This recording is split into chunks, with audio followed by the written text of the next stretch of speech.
Sebelumnya, selama satu setengah jam ke depan, izinkan saya memperkenalkan diri. Nama saya Erwin Andika. Saya bagian dari Konsultan Politik Politician Academy. Saya Brand Director di Kalimantan Barat. Nanti selama satu jam setengah ke depan akan mencoba menemani diskusi pada hari ini. Karena ini temanya pemuda, kita harus semangat. Saya coba menyapa, selamat datang, dan terima kasih kepada para narasumber pada sesi pertama ini. Ada Mas Yosi Mokalu, hadir Mas? Selamat pagi semua, selamat pagi Mas Erwin, selamat pagi Pak Ya, Bonggas, terima kasih Mas Yosi telah hadir. Dan ada salam Mas salam Dimas Sumpah Pemuda. Oki Nugroho, hadir Mas Dimas? Mas Dimasnya masih OTW. Masih OTW, oke Mas Dimas. Sip. Dan ada Mas Asep Kambali. Mas Asep Kandali, sudah hadir Mas, Mas? ya, Mas Asep Kambalinya juga lagi OTW, jadi OTW, mungkin oke. kita nanti bisa tunggu beberapa menit, 2 apa 3 menit Baik lagi Coach. sambil menunggu mereka. Dan Mas Erwin. narasumber kita nanti salah satunya juga adalah Coach Bonggas Adi Chandra, eh, Halo, selamat Direktur pagi. dari Politician Academy. Ya, selamat Hadir. pagi. Assalamualaikum Terima warahmatullahi kasih. wabarakatuh. Selamat Salam hadir sejahtera Coach. untuk kita semua dan salam Sumpah Pemuda. Salam Sumpah Pemuda, betul Coach. Jadi ini pas bertepatan 97 tahun dari Sumpah Pemuda ya Coach ya. Ya, Jadi ini inisiatif dari Konsultan Politik Politician Academy untuk mengadakan Festival Politik Sumpah Pemuda. Baiklah, untuk kesempatan pertama mungkin kita akan memberikan kesempatan kepada Coach Bonggas Adi Chandra untuk memberikan sambutan terkait dengan kegiatan pada hari ini. Waktu dan tempat kami persilakan Coach. baik, terima kasih Mas Erwin. Assalamualaikum warahmatullahi wabarakatuh. Salam sejahtera untuk kita semua. Ini sambil kita menunggu Mas Oki dan Kang Asep gitu ya. Jadi eh, saya akan sedikit welcoming teman-teman. Eh, Selamat Hari Sumpah Pemuda 28 Oktober 1928. Saya ingin mengutip quotes yang bagi saya menarik sekali dari George Santayana. Ini penulis Spanyol Amerika. Dia mengatakan seperti ini. Those who forget history will condemn to repeat it. Mereka yang melupakan sejarah akan dikutuk untuk mengulangi sejarah itu sendiri. Nah, ini menarik sekali, kata-kata menarik sekali. Ya, artinya kita harus selalu senantiasa belajar dari sejarah untuk tidak jatuh di lubang yang sama, untuk tidak jatuh di peristiwa yang sama, untuk tidak dikutuk mengulangi peristiwa di masa lalu. Ini menarik sekali karena kalau di Indonesia kita ada istilah juga dari Presiden pertama Indonesia, Presiden Soekarno yang mengatakan jas merah.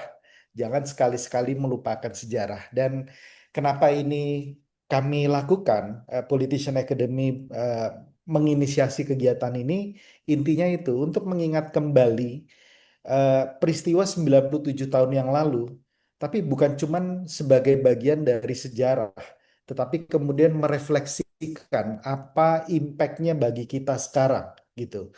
Dulu kita 97 tahun yang lalu, 28 Oktober 1928, anak muda bersumpah untuk satu bangsa, satu bahasa, dan satu tanah air tumpah darah Indonesia. Nah sekarang di 2025 kita mau bersumpah untuk apa dan untuk siapa? Ini bagian yang kita perlu refleksikan bersama gitu. Karena bagi saya, anak-anak muda sekarang harus bersumpah untuk bisa memberikan kebermanfaatan kepada sekelilingnya, kepada sekitarnya. Harus bersumpah untuk bisa mempertahankan integritas demi kebaikan bangsa ini. Harus bisa bersumpah untuk memberikan yang terbaik dalam versi dirinya supaya kemajuan itu tercapai. Ya, kalau kita tidak berpikir mengenai kemajuan bangsa, kita berpikir untuk kemajuan dan prestasi yang kita bisa raih sendiri. Mungkin itu poin pertama yang saya ingin kita sama-sama untuk refleksikan. Yang kedua, berkaitan dengan kalau kita ingat kembali 1928, tokoh-tokoh yang pada waktu itu tergabung di dalam kelompok-kelompok bangsa seperti Yong Celebes, Yong Borneo, Yong Java, semua kelompok-kelompok masyarakat budaya etnis di Indonesia, mereka itu berkumpul di Kongres Pemuda kedua di tahun 1928, usianya masih sangat muda sekali.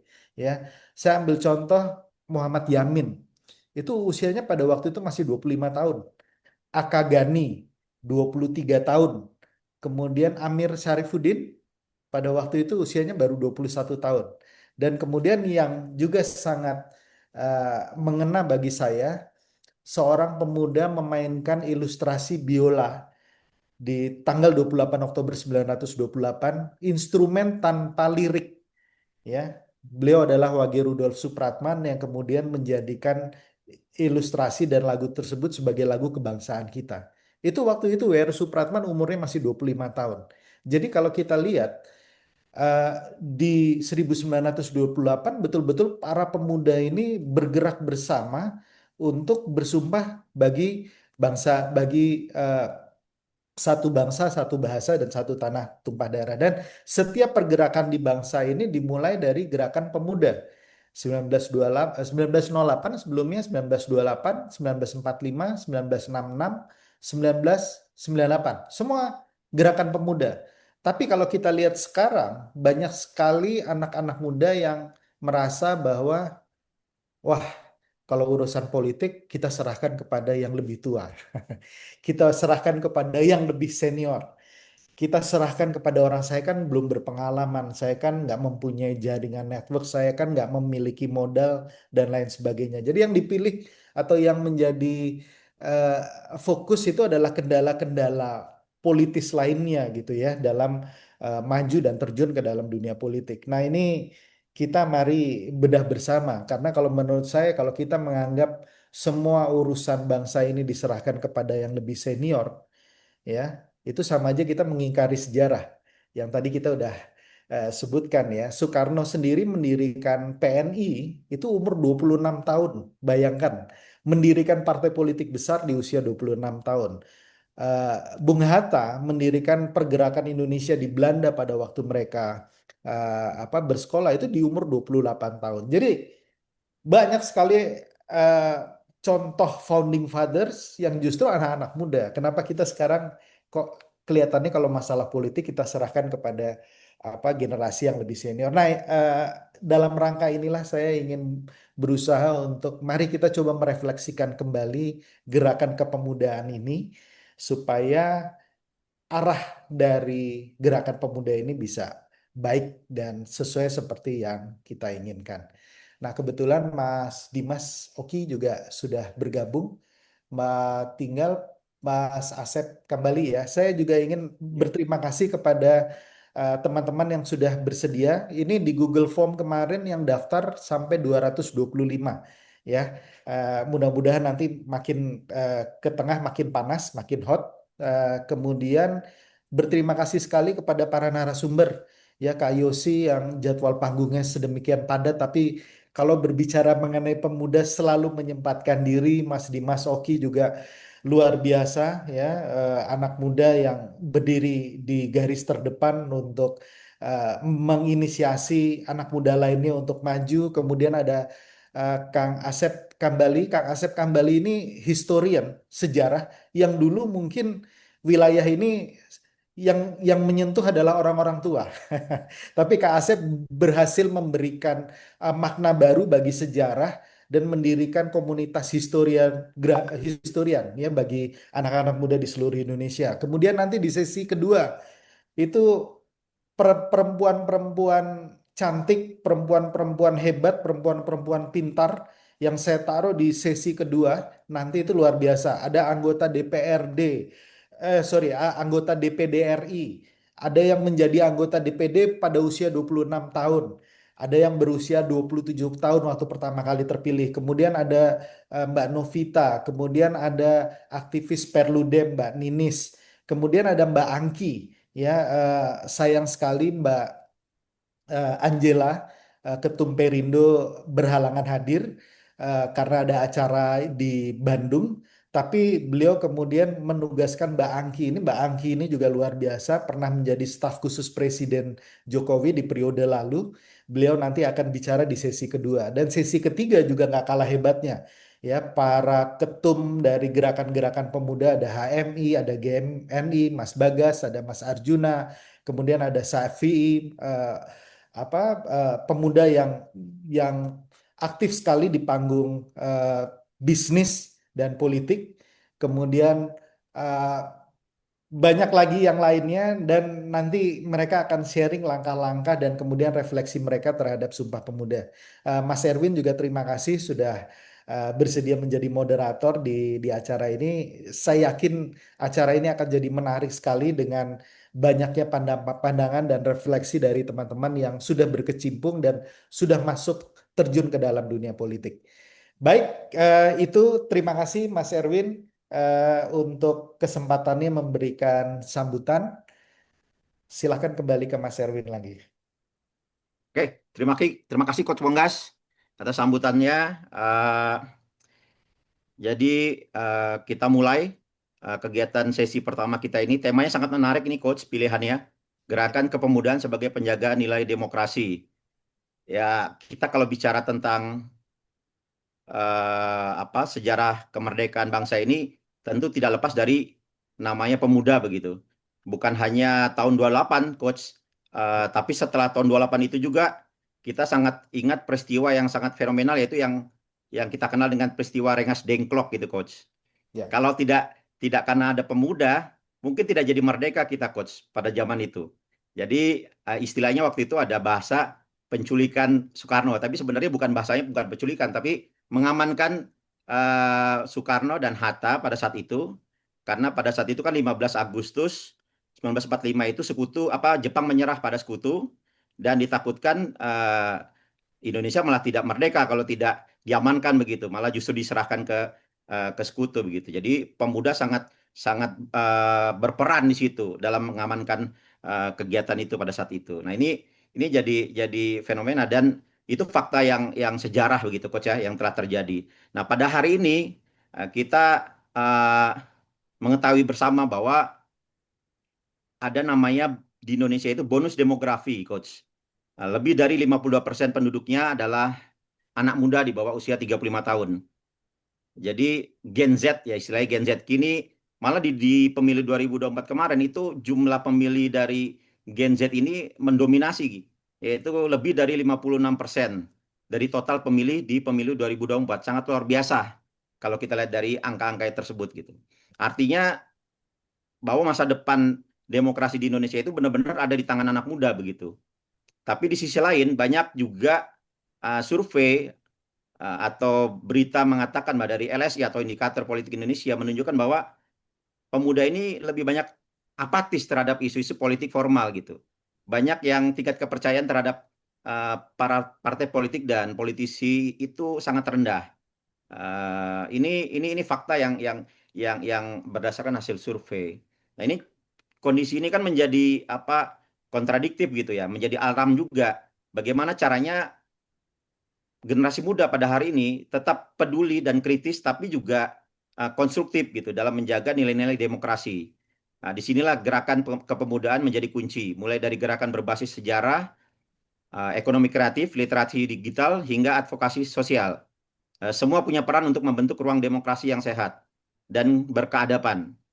Kita ingin melihat bagaimana anak muda bisa menjadi agen of change yang bukan hanya vokal di media sosial, tapi juga aktif di ruang-ruang yang nyata. Ini sangat menarik sesi yang pertama ini dan sesi berikut-berikutnya. Jadi untuk membahas tema gerakan kepemudaan sebagai penjaga nilai demokrasi, hari ini kita sangat beruntung sudah hadir 4 sosok inspiratif yang bergerak aktif dalam memperkuat karakter nasionalisme dan kesadaran politik anak muda. Saya ingin memperkenalkan yang pertama ini yang saya sangat kenal, karena ini saya masa-masa remaja saya aktif begitu melihat wajah beliau. Ini ada Mas Yosi Mokalu. Ini mungkin di CV-nya adalah pendiri nasionalisme radikal yang kreatif menggaungkan semangat cinta tanah air. Tapi saya pribadi mengenal beliau sebagai artis dari Project Pop ya Mas ya. Ya, yang karya-karyanya sudah hafal di telinga saya karena saya juga kebetulan alumni Bandung Mas, dulu di SMA 3 Bandung. Jadi saya hidup dengan karya-karya Project Pop pada saat itu begitu. Jadi saya muka Mas Yoki ini sangat hafal begitu. Nah, dan ada juga nanti Mas Dimas Oki Nugroho, penggagas akar rumput strategik yang fokus pada partisipasi publik, serta Mas Asep Kambali, pendiri komunitas Historia Indonesia yang berhasil membuat sejarah terasa hidup dan relevan bagi generasi sekarang. Untuk itu, mari kita sambut keempat narasumber hebat kita dan bersama-sama menggali bagaimana gerakan kepemudaan bisa menjadi benteng terakhir bagi demokrasi di Indonesia. Untuk kesempatan pertama, kami persilahkan kepada Mas Yosi Mokalu untuk memberikan paparan 3-5 menit. Untuk Mas Yosi Mokalu, kami persilahkan. Ya, terima kasih untuk kesempatannya. Sorry, Mas, Saya sebelumnya Mas Yosi nanti menanggapi terkait tema ya Mas ya, tema gerakan kepemudaan sebagai penjaga nilai demokrasi ini menurut Mas Yosi Mokalu seperti apa begitu? Terima kasih Mas. ya kalau saya ingin mengapresiasi terlebih dahulu buat yang sudah hadir di sini, anak-anak muda yang punya kepedulian, karena memang kalau kita ingin terjun langsung, melengkapi diri kita dengan berbagai macam pembelajaran adalah baik, sehingga keterlibatan kita tidak hanya penuh dengan pendapat subjektif, tetapi juga kita mau belajar supaya sebagai rakyat kita dipimpin oleh hikmat kebijaksanaan.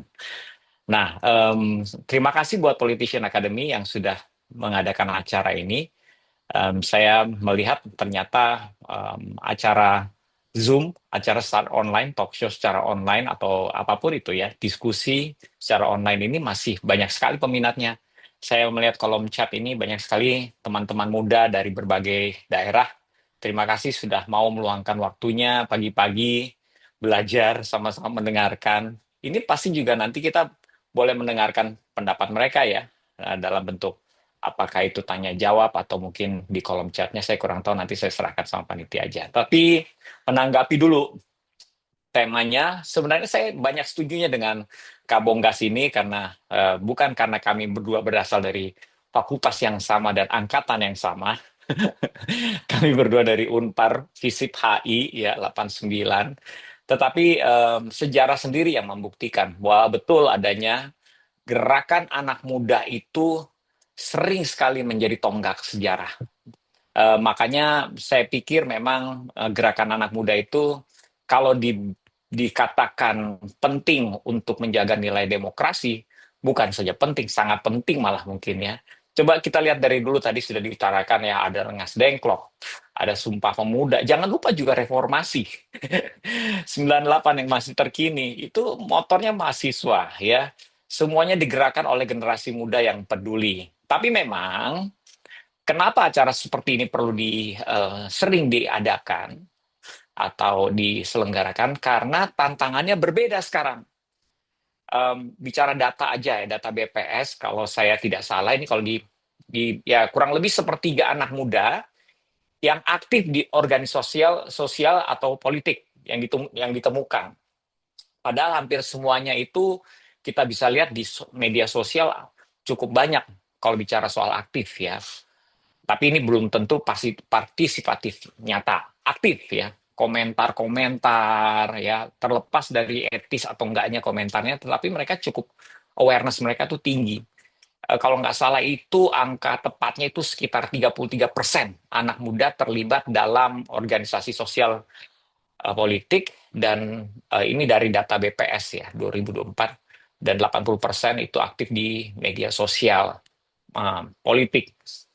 Artinya banyak yang sadar, awareness-nya ada. Kalau dilihat dari peserta pemilu seperti tadi Bro Erwin sudah sempat sampaikan, juga ada golongan muda yang terlibat dalam pemilu. Jadi artinya gini ya, dulu kan ada yang sempat mengatakan demikian, kalau nggak ikut pemilu, nggak usah sosok berkomentar deh di mengkritisi pemerintah. Orang tidak ikutan memilih gitu ya, kayak tidak punya hak. Tetapi kita bicara sendiri terpisah soal awareness ini. Awarenessnya ada, terlihat ya, bahkan yang ikut pemilu juga ada. Dan memang betul ledakan generasi muda sekarang lagi dikuasai oleh masa milenial, perlahan-lahan sudah mulai em, bertransisi ya dengan Gen Z. Dan kalau dilihat dari sini, kita mau bicara soal demokrasi, memang demokrasi ini harus dijaga supaya tetap sehat. Dan anak muda menurut saya harus lebih dari sekedar bersuara di sosial media. Mereka harus turun tangan, jadi pengawas, pendidik publik bahkan kalau perlu, dan contoh. Nah, contoh yang penting. Contoh dalam beretika di ruang digital. Karena pendapat kita akan lebih dihormati, opini kita lebih dihormati kalau dalam penyampaiannya kita punya etika. Etika itu bukan cuma sekedar kesopanan ya, tetapi juga opini kita itu berlandaskan fakta, bukan cuma sekedar pendapat. Nah, jadi kalau pemuda diam, khawatirnya demokrasi pelan-pelan bisa kehilangan nyawanya, karena demokrasi itu adalah diwariskan. Masa depannya ya tentu saja di pemuda. Ya, kalau cuma berpatokan sama yang tua-tua ya, apalagi betul memang ada penurunan atau degradasi tingkat kepercayaan. Saya lupa itu ada survei baru-baru ini tentang sebenarnya tingkat kepercayaan terhadap pemerintah ini bukan cuma di Indonesia saja yang menurun, tapi di seluruh dunia. Mungkin itu diakibatkan oleh digital teknologi, sehingga pengawasan termasuk juga pengimbangan pendapat, entah itu dari lawan politik atau kritisi muda, yang menyebabkan temuan-temuan di lapangan tersebut semakin menutup prestasi. Ya, maksud saya gini ya, pemerintah bisa saja pasti juga ada prestasinya. Mereka harus membangun, ada pertanggungjawaban. Tetapi dengan adanya digital teknologi dan ruang digital yang orang bisa membicarakan temuan-temuan pelanggaran-pelanggaran, baik itu secara hukum maupun atau korupsi lah yang paling nyata, itu membuat adanya penurunan yang cukup besar terhadap kepercayaan kepada pemerintah atau lembaga-lembaga pemerintah. Ini PR besar pastinya, ya. Itu juga salah satunya yang menyebabkan pemuda menjadi pesimis. Kalau saya mau terjun ke politik, apakah saya bisa menjadi pembawa perbedaan tersebut, pembeda lah, orang yang berbeda dengan sistem, atau jangan-jangan saya ke bawah sistemnya. Saya yang tidak mengenal korupsi, jangan-jangan ketika saya masuk ke dalam sebuah sistem yang sudah terlalu besar korupsinya, saya malah ikut-ikutan menghalalkan cara tersebut, terjebak dalam sistemnya. Jadi ya, itu ya efek samping. Namun biar bagaimanapun, kita harus tetap optimis. Makanya dengan berbicara seperti ini, saya termasuk orang yang selalu bilang, apalagi di nakal, tadi sudah sempat disinggung soal nasionalisme radikal, disingkatnya nakal ya. Anak yang nasionalisnya radikal, itu harus nakal dalam memperjuangkan nasionalisme. Saya selalu berpikir bahwa untuk berkontribusi, atau kalau bahasanya Pak Bonggas adalah kebermanfaatan, kita tidak perlu posisi. Kontribusi udah bisa dimulai dari sekarang.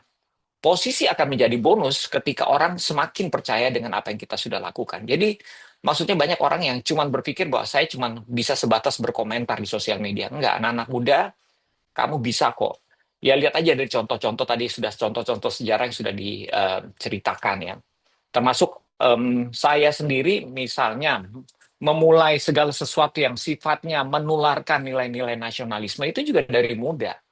Lagu Dangdut is the Music of My Country misalnya, itu termasuk lagu-lagu awal dari Project Pop, itu bukan bercerita hanya tentang dangdut, itu lagu itu tentang persatuan, tentang semangat kebersamaan, mengingatkan orang untuk menerima perbedaan, walaupun ya kita memakai media musik dan aliran genre dangdut sebagai pemersatunya, tapi saya pikir itu salah satu bentuk karya saja, cara pendekatan untuk mengingatkan kita bahwa dalam hidup berkebangsaan ini, pemerintah yang sukses adalah pemerintah yang mampu berkolaborasi dengan rakyatnya.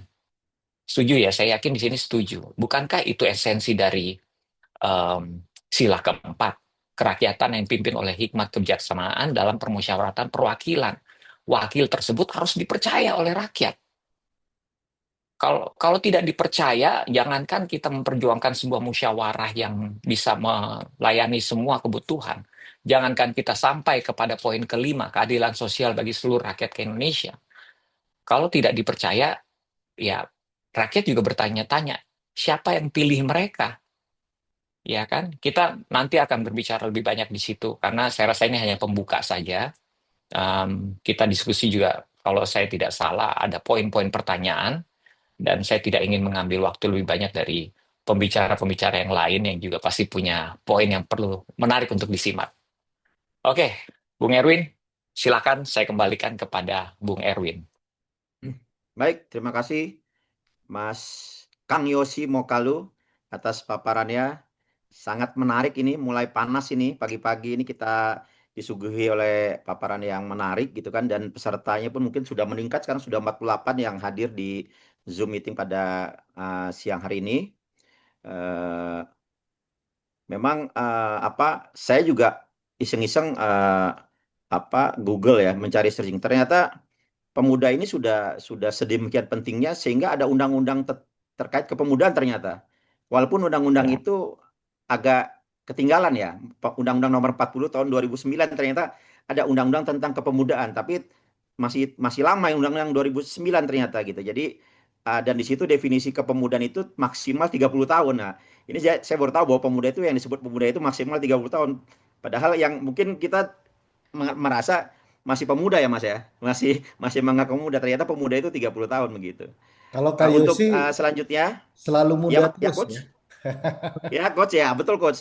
Kita pengennya muda terus gitu coach. Ternyata di Undang-Undang Kepemudaan itu dibatasi, pemuda itu maksimal 30 tahun. Baiklah, mungkin untuk melanjutkan diskusi pada siang hari ini yang telah dibuka oleh Mas Kang Yosi. Selanjutnya narasumber berikutnya sudah hadir, Mas Dimas Oki Nugroho. Halo, selamat pagi. Assalamualaikum.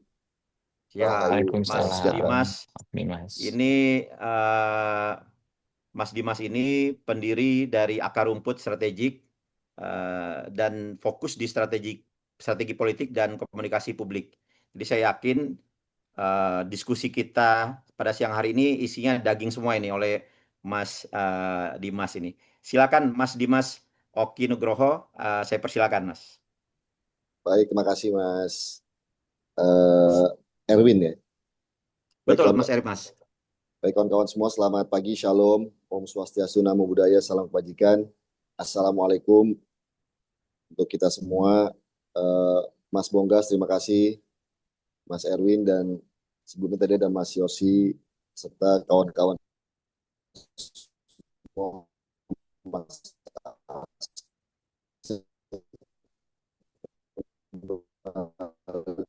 Suaranya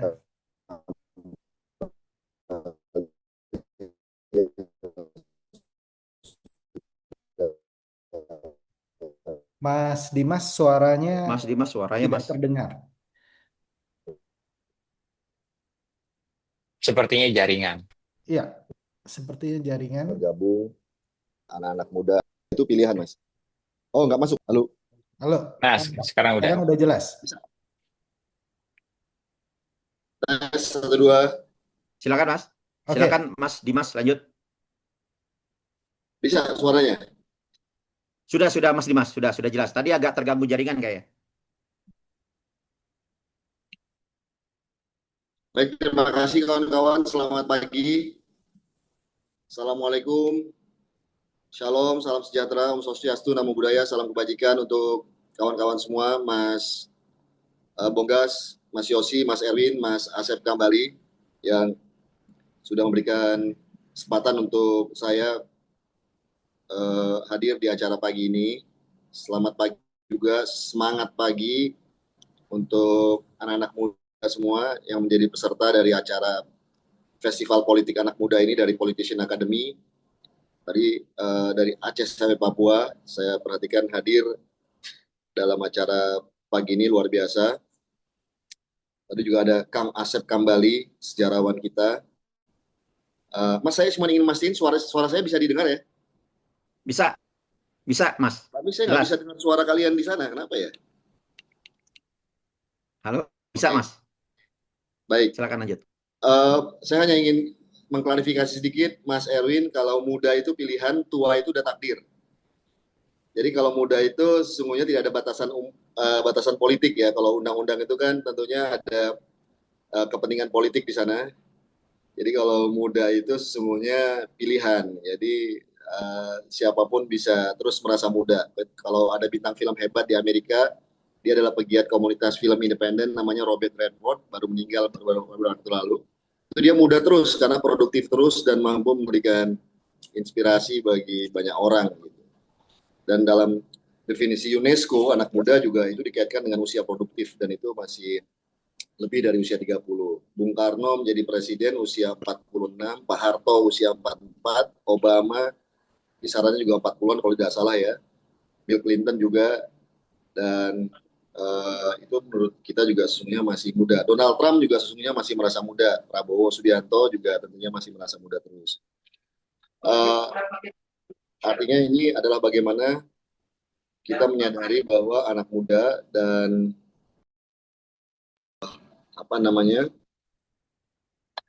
manusia itu sesungguhnya dia mewakili semangat zamannya, dia mewakili gema dari alam raya dan semangat zamannya, dan saya pikir itu yang menjadi kesadaran bersama dari anak-anak muda atau dari mereka-mereka yang gelisah, peduli gitu ya dengan situasi lingkungan sekitar mereka.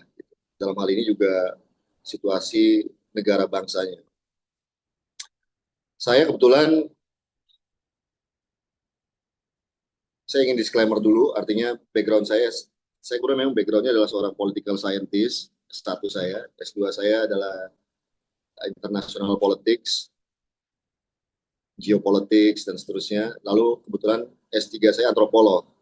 Nah, saya sekarang merasa nyaman untuk menjadi seorang antropolog, disebut sebagai seorang antropolog, meskipun memang di antropologi ini ada yang disebut namanya thick descriptions. Jadi ada sebuah upaya untuk menganalisis realitas sosial, ekonomi, politik, dan seterusnya itu melalui referensi yang cukup tebal, yang cukup banyak. Jadi, kebetulan karena saya antropolog, ya antropolog politik,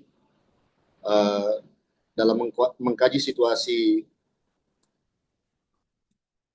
sosial politik dan sosial ekonomi yang terjadi akhir-akhir ini, itu membuat saya lebih mudah untuk menggunakan referensi politik, geopolitics, dan antropologi politik ini, sosioantropologi politik.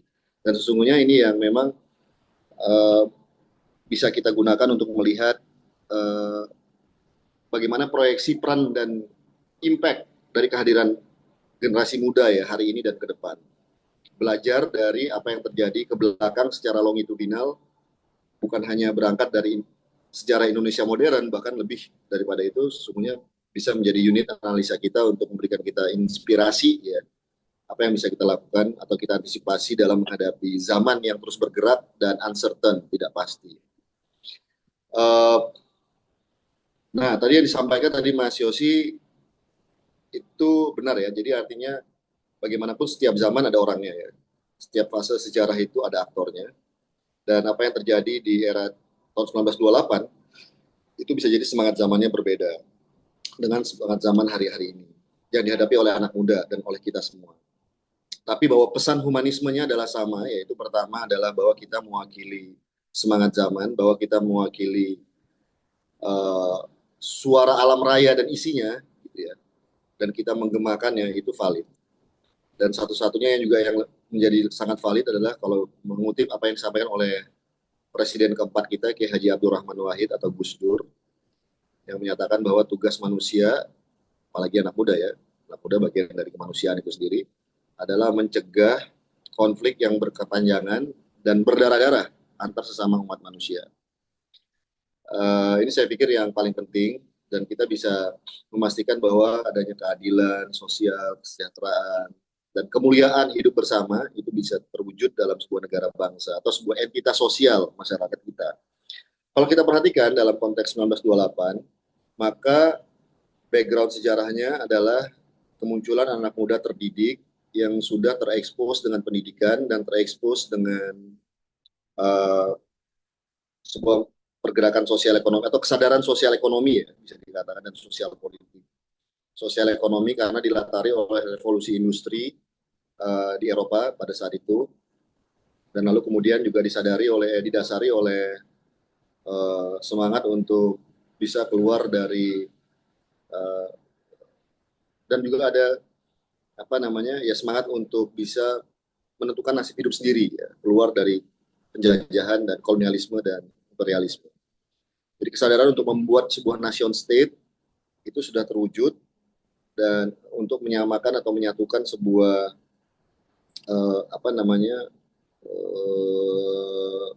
entitas sosial politik yang begitu. 1928 itu menurut saya benar-benar revolusioner karena mereka sudah membayangkan kesamaan visi dari sebuah entitas-entitas sosial politik yang berbeda gitu, dan berkomitmen gitu ya, untuk menyatukan perbedaan itu dalam konteks bahasa, bangsa, lalu kemudian cita-cita. Itu menurut saya ini luar biasa sih. Meskipun memang kalau kita perhatikan ini kan hanya dalam lingkup sebagian anak muda yang sadar atau terekspos dengan pendidikan dan terekspos dengan informasi, terekspos dengan ideologi, terekspos dengan kesadaran sosial ekonomi, kesadaran kelas, dan seterusnya.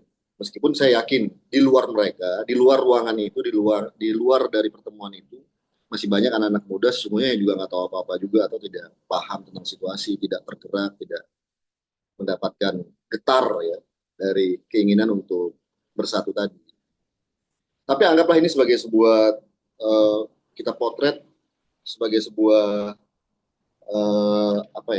sebuah situasi yang mana kalau kita perhatikan itu juga kalau kita kaitkan dengan kondisi sekarang, maka tanda-tanda zamannya seperti apa nih di hari-hari sekarang.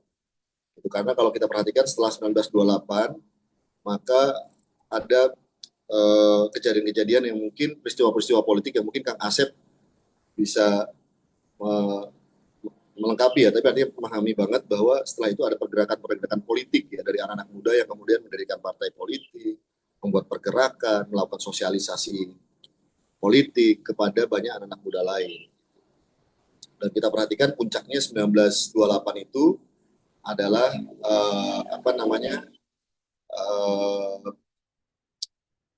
kemerdekaan kita tahun 45. Nah, sebelum itu ada BPUPKI, ada PPKI. Sebelum itu lagi maka ada peristiwa di mana memang Jepang masuk ya. Artinya apa? Di saat-saat itu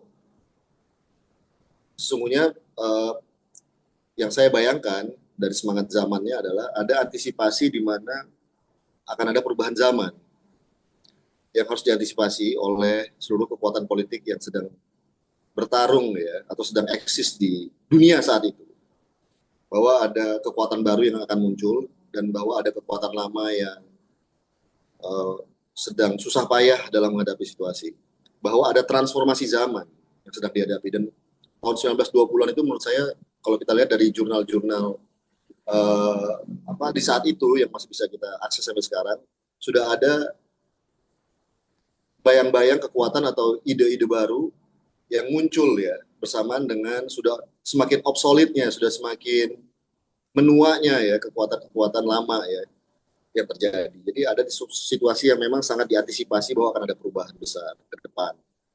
Di saat itu 1928. Lalu muncul gagasan baru terkait dengan kehadiran sebuah nation state, ya kan, dalam konteks geopolitik pasca yang terjadi saat itu.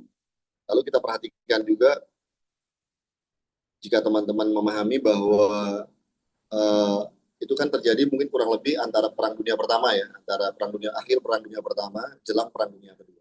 Nah, saya ingin menyatakan bahwa hari-hari ini yang disebut namanya forecasting study itu, musuh dari forecasting study atau proyeksi sosial ekonomi politik itu kan musuhnya namanya uncertainty atau ketidakpastian.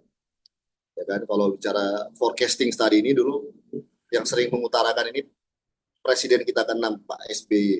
Jadi forecasting study ini ilmu yang mungkin untuk memproyeksikan, meramalkan apa yang mungkin terjadi dari berbagai variabel yang akan berlangsung.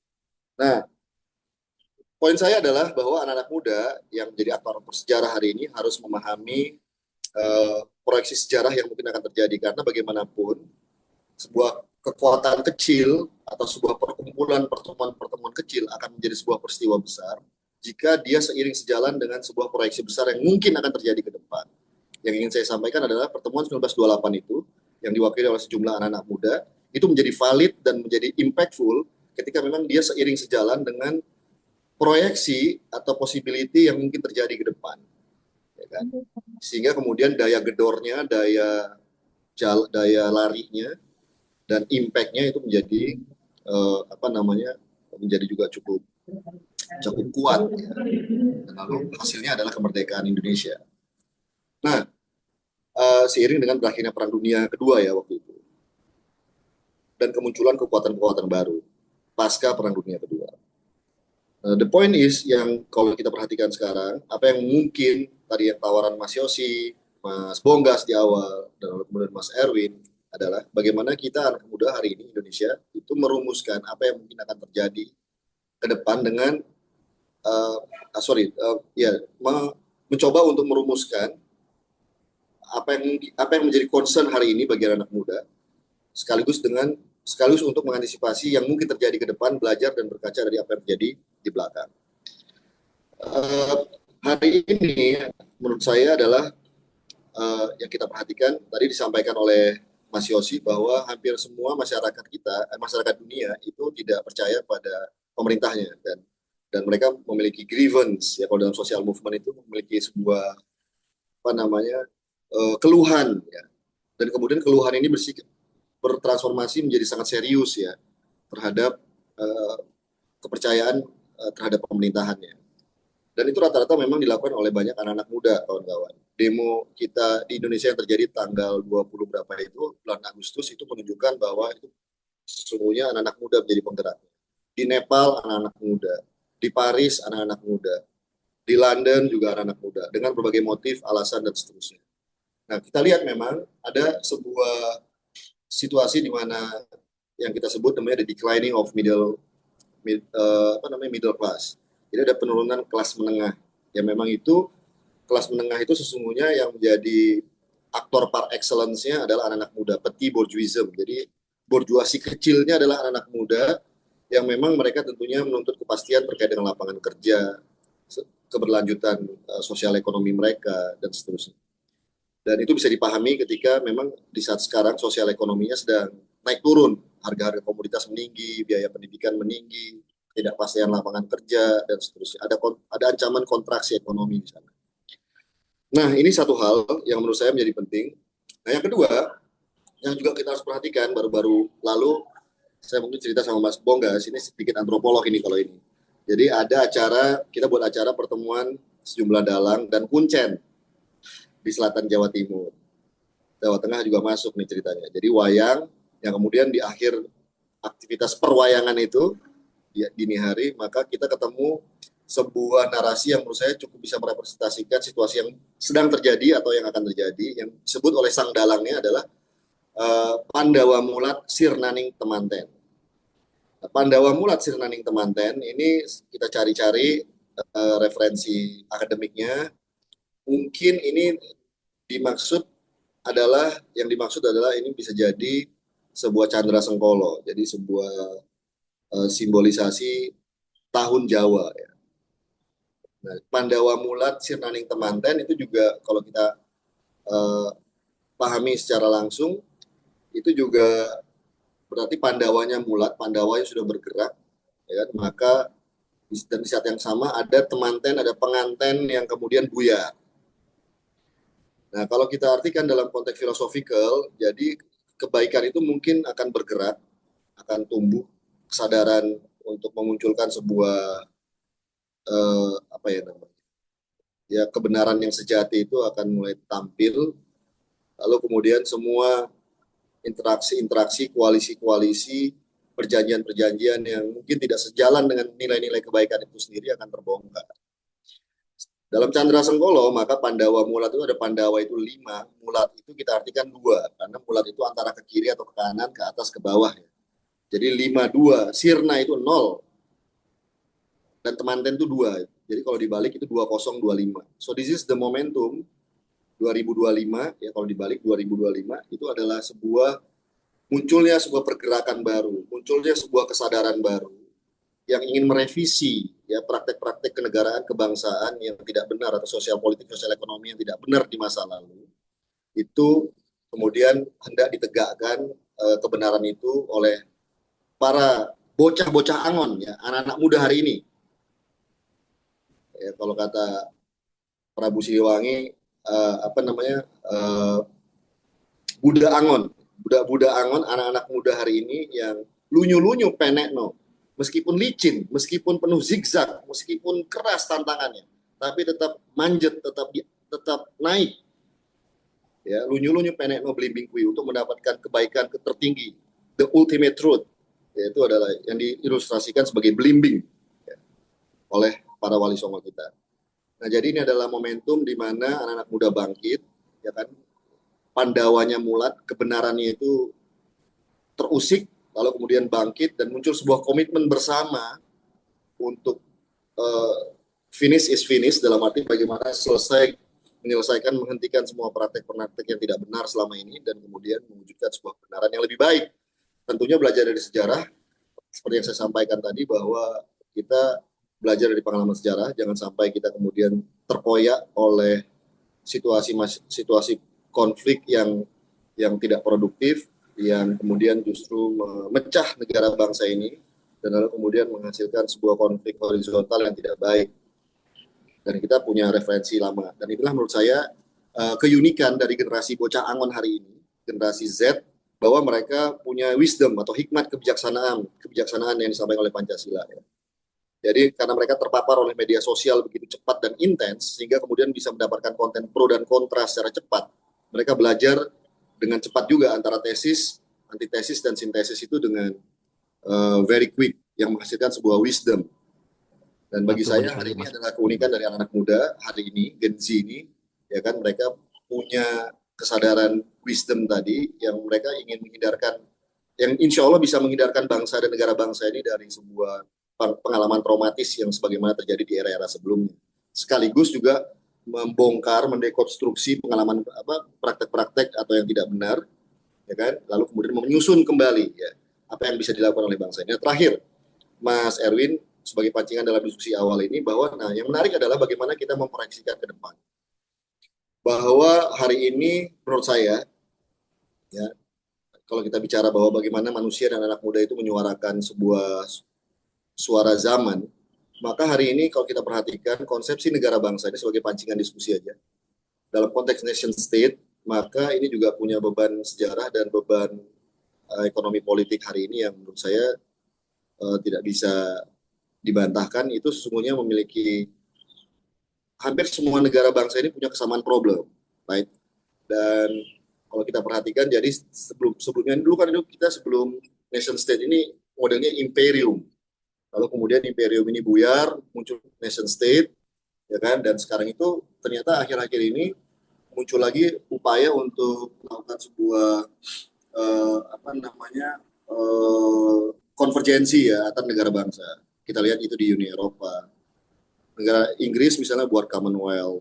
Lalu kemudian kita perhatikan sekarang ASEAN. Jadi tawaran-tawaran untuk membangun sebuah regionalisme, teman-teman semua ini sesuatu yang menurut saya juga menjadi sebuah fakta ekonomi politik hari ini. Untuk bisa bersama-sama menghadapi situasi bersama, namanya common problems. Apa aja itu climate change, apa aja itu corruption, apa aja itu radikalisme, apa aja itu kemiskinan dan kemiskinan ekstrim, apa aja itu narkoba, apa aja itu pandemi, apa aja itu kerusakan alam lingkungan dan seterusnya. So we have the same problem kawan-kawan di berbagai belahan dunia atau berbagai negara. Sehingga kemudian namanya regionalism itu menjadi sesuatu yang mau tidak mau, suka tidak suka, itu kemudian juga harus dihadapi. Saya bukan melihat bahwa hari ini kita memandang nasionalisme ini karena masih buat keren banget namanya nasionalisme radikal. Bahwa nasionalisme itu bisa juga sekarang menjadi lebih kosmopolit. Ya, jadi sumpah pemuda, ya, lalu kemudian sebelumnya Sumpah Palapa, Sumpah Pemuda. Kalau Sumpah Palapa sangat regional. Jadi kalau hari ini kita ngomong Sumpah Palapa mungkin very relevant, ya kan? Karena memang Sumpah Pemuda itu konteksnya nation state.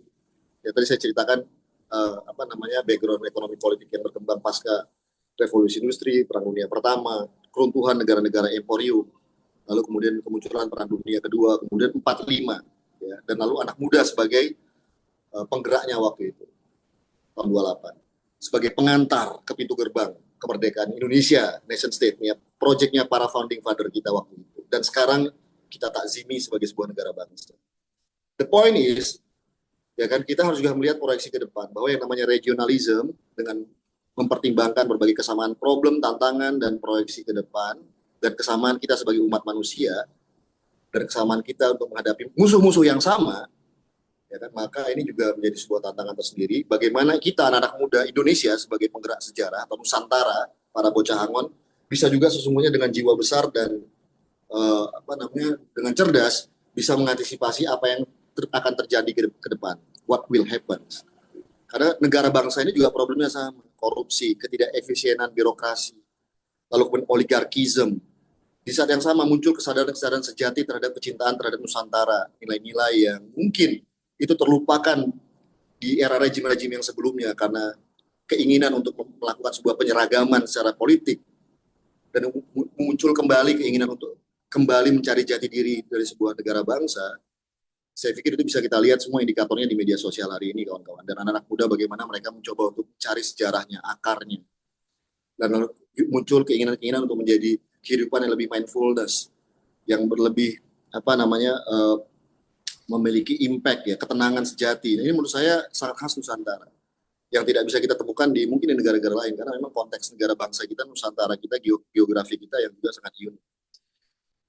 Kerinduan dan keinginan untuk mencari sebuah formasi baru karena kegagalan. Saya nggak mengatakan bahwa kegagalan sebenarnya, tapi sebuah kelambanan negara bangsa modern dalam mengatasi perubahan, dalam mengantisipasi dan menyambut dan mewujudkan sebuah perubahan sosial yang diinginkan oleh rakyat dan oleh anak muda itu sendiri, yang hari ini tadi disebutkan sebagai the majority of the population, bonus demografi, itu menurut saya tidak bisa kita abaikan. Jadi keinginan untuk mencari sebuah formasi baru, hidup yang mulia, ya, kalau kata konstitusinya Amerika, the pursuit of happiness, itu yang seperti apa? Maka menurut saya pencarian itu sedang terjadi hari ini. Keinginan orang untuk sesungguhnya mencari formasi baru, ya kan? Kalau memang kita masih Indonesia yang seperti apa yang memuliakan rakyatnya secara inklusif, setara, dan sejahtera, ya kan? Jadi kita juga sebagai bangsa, menurut saya, apalagi anak-anak muda, dan forum ini menjadi momentum bersejarah menurut saya, dan saya memberanikan diri untuk menyatakan bahwa kita harus berani juga untuk bisa mengantisipasi perkembangan zaman itu, bahwa Indonesia yang benar itu kayak apa sih yang dicita-citakan oleh para founding father kita, oleh Soekarno, Hatta, Tan Malaka, dan everyone, Ki Hajar Dewantara, dan seterusnya. Siap. Yang mulia itu yang Mas. seperti apa sih? Ya enggak? Dan ini penting menurut saya, sehingga kemudian kita tidak terjebak lagi pada para manipulator, para penipu-penipu yang kemudian bertransformasi menjadi sengkuni, menjadi, kalau dulu dalam era Majapahit awal namanya ada siapa saya lupa nama sengkuninya itu. Anyway, jadi ada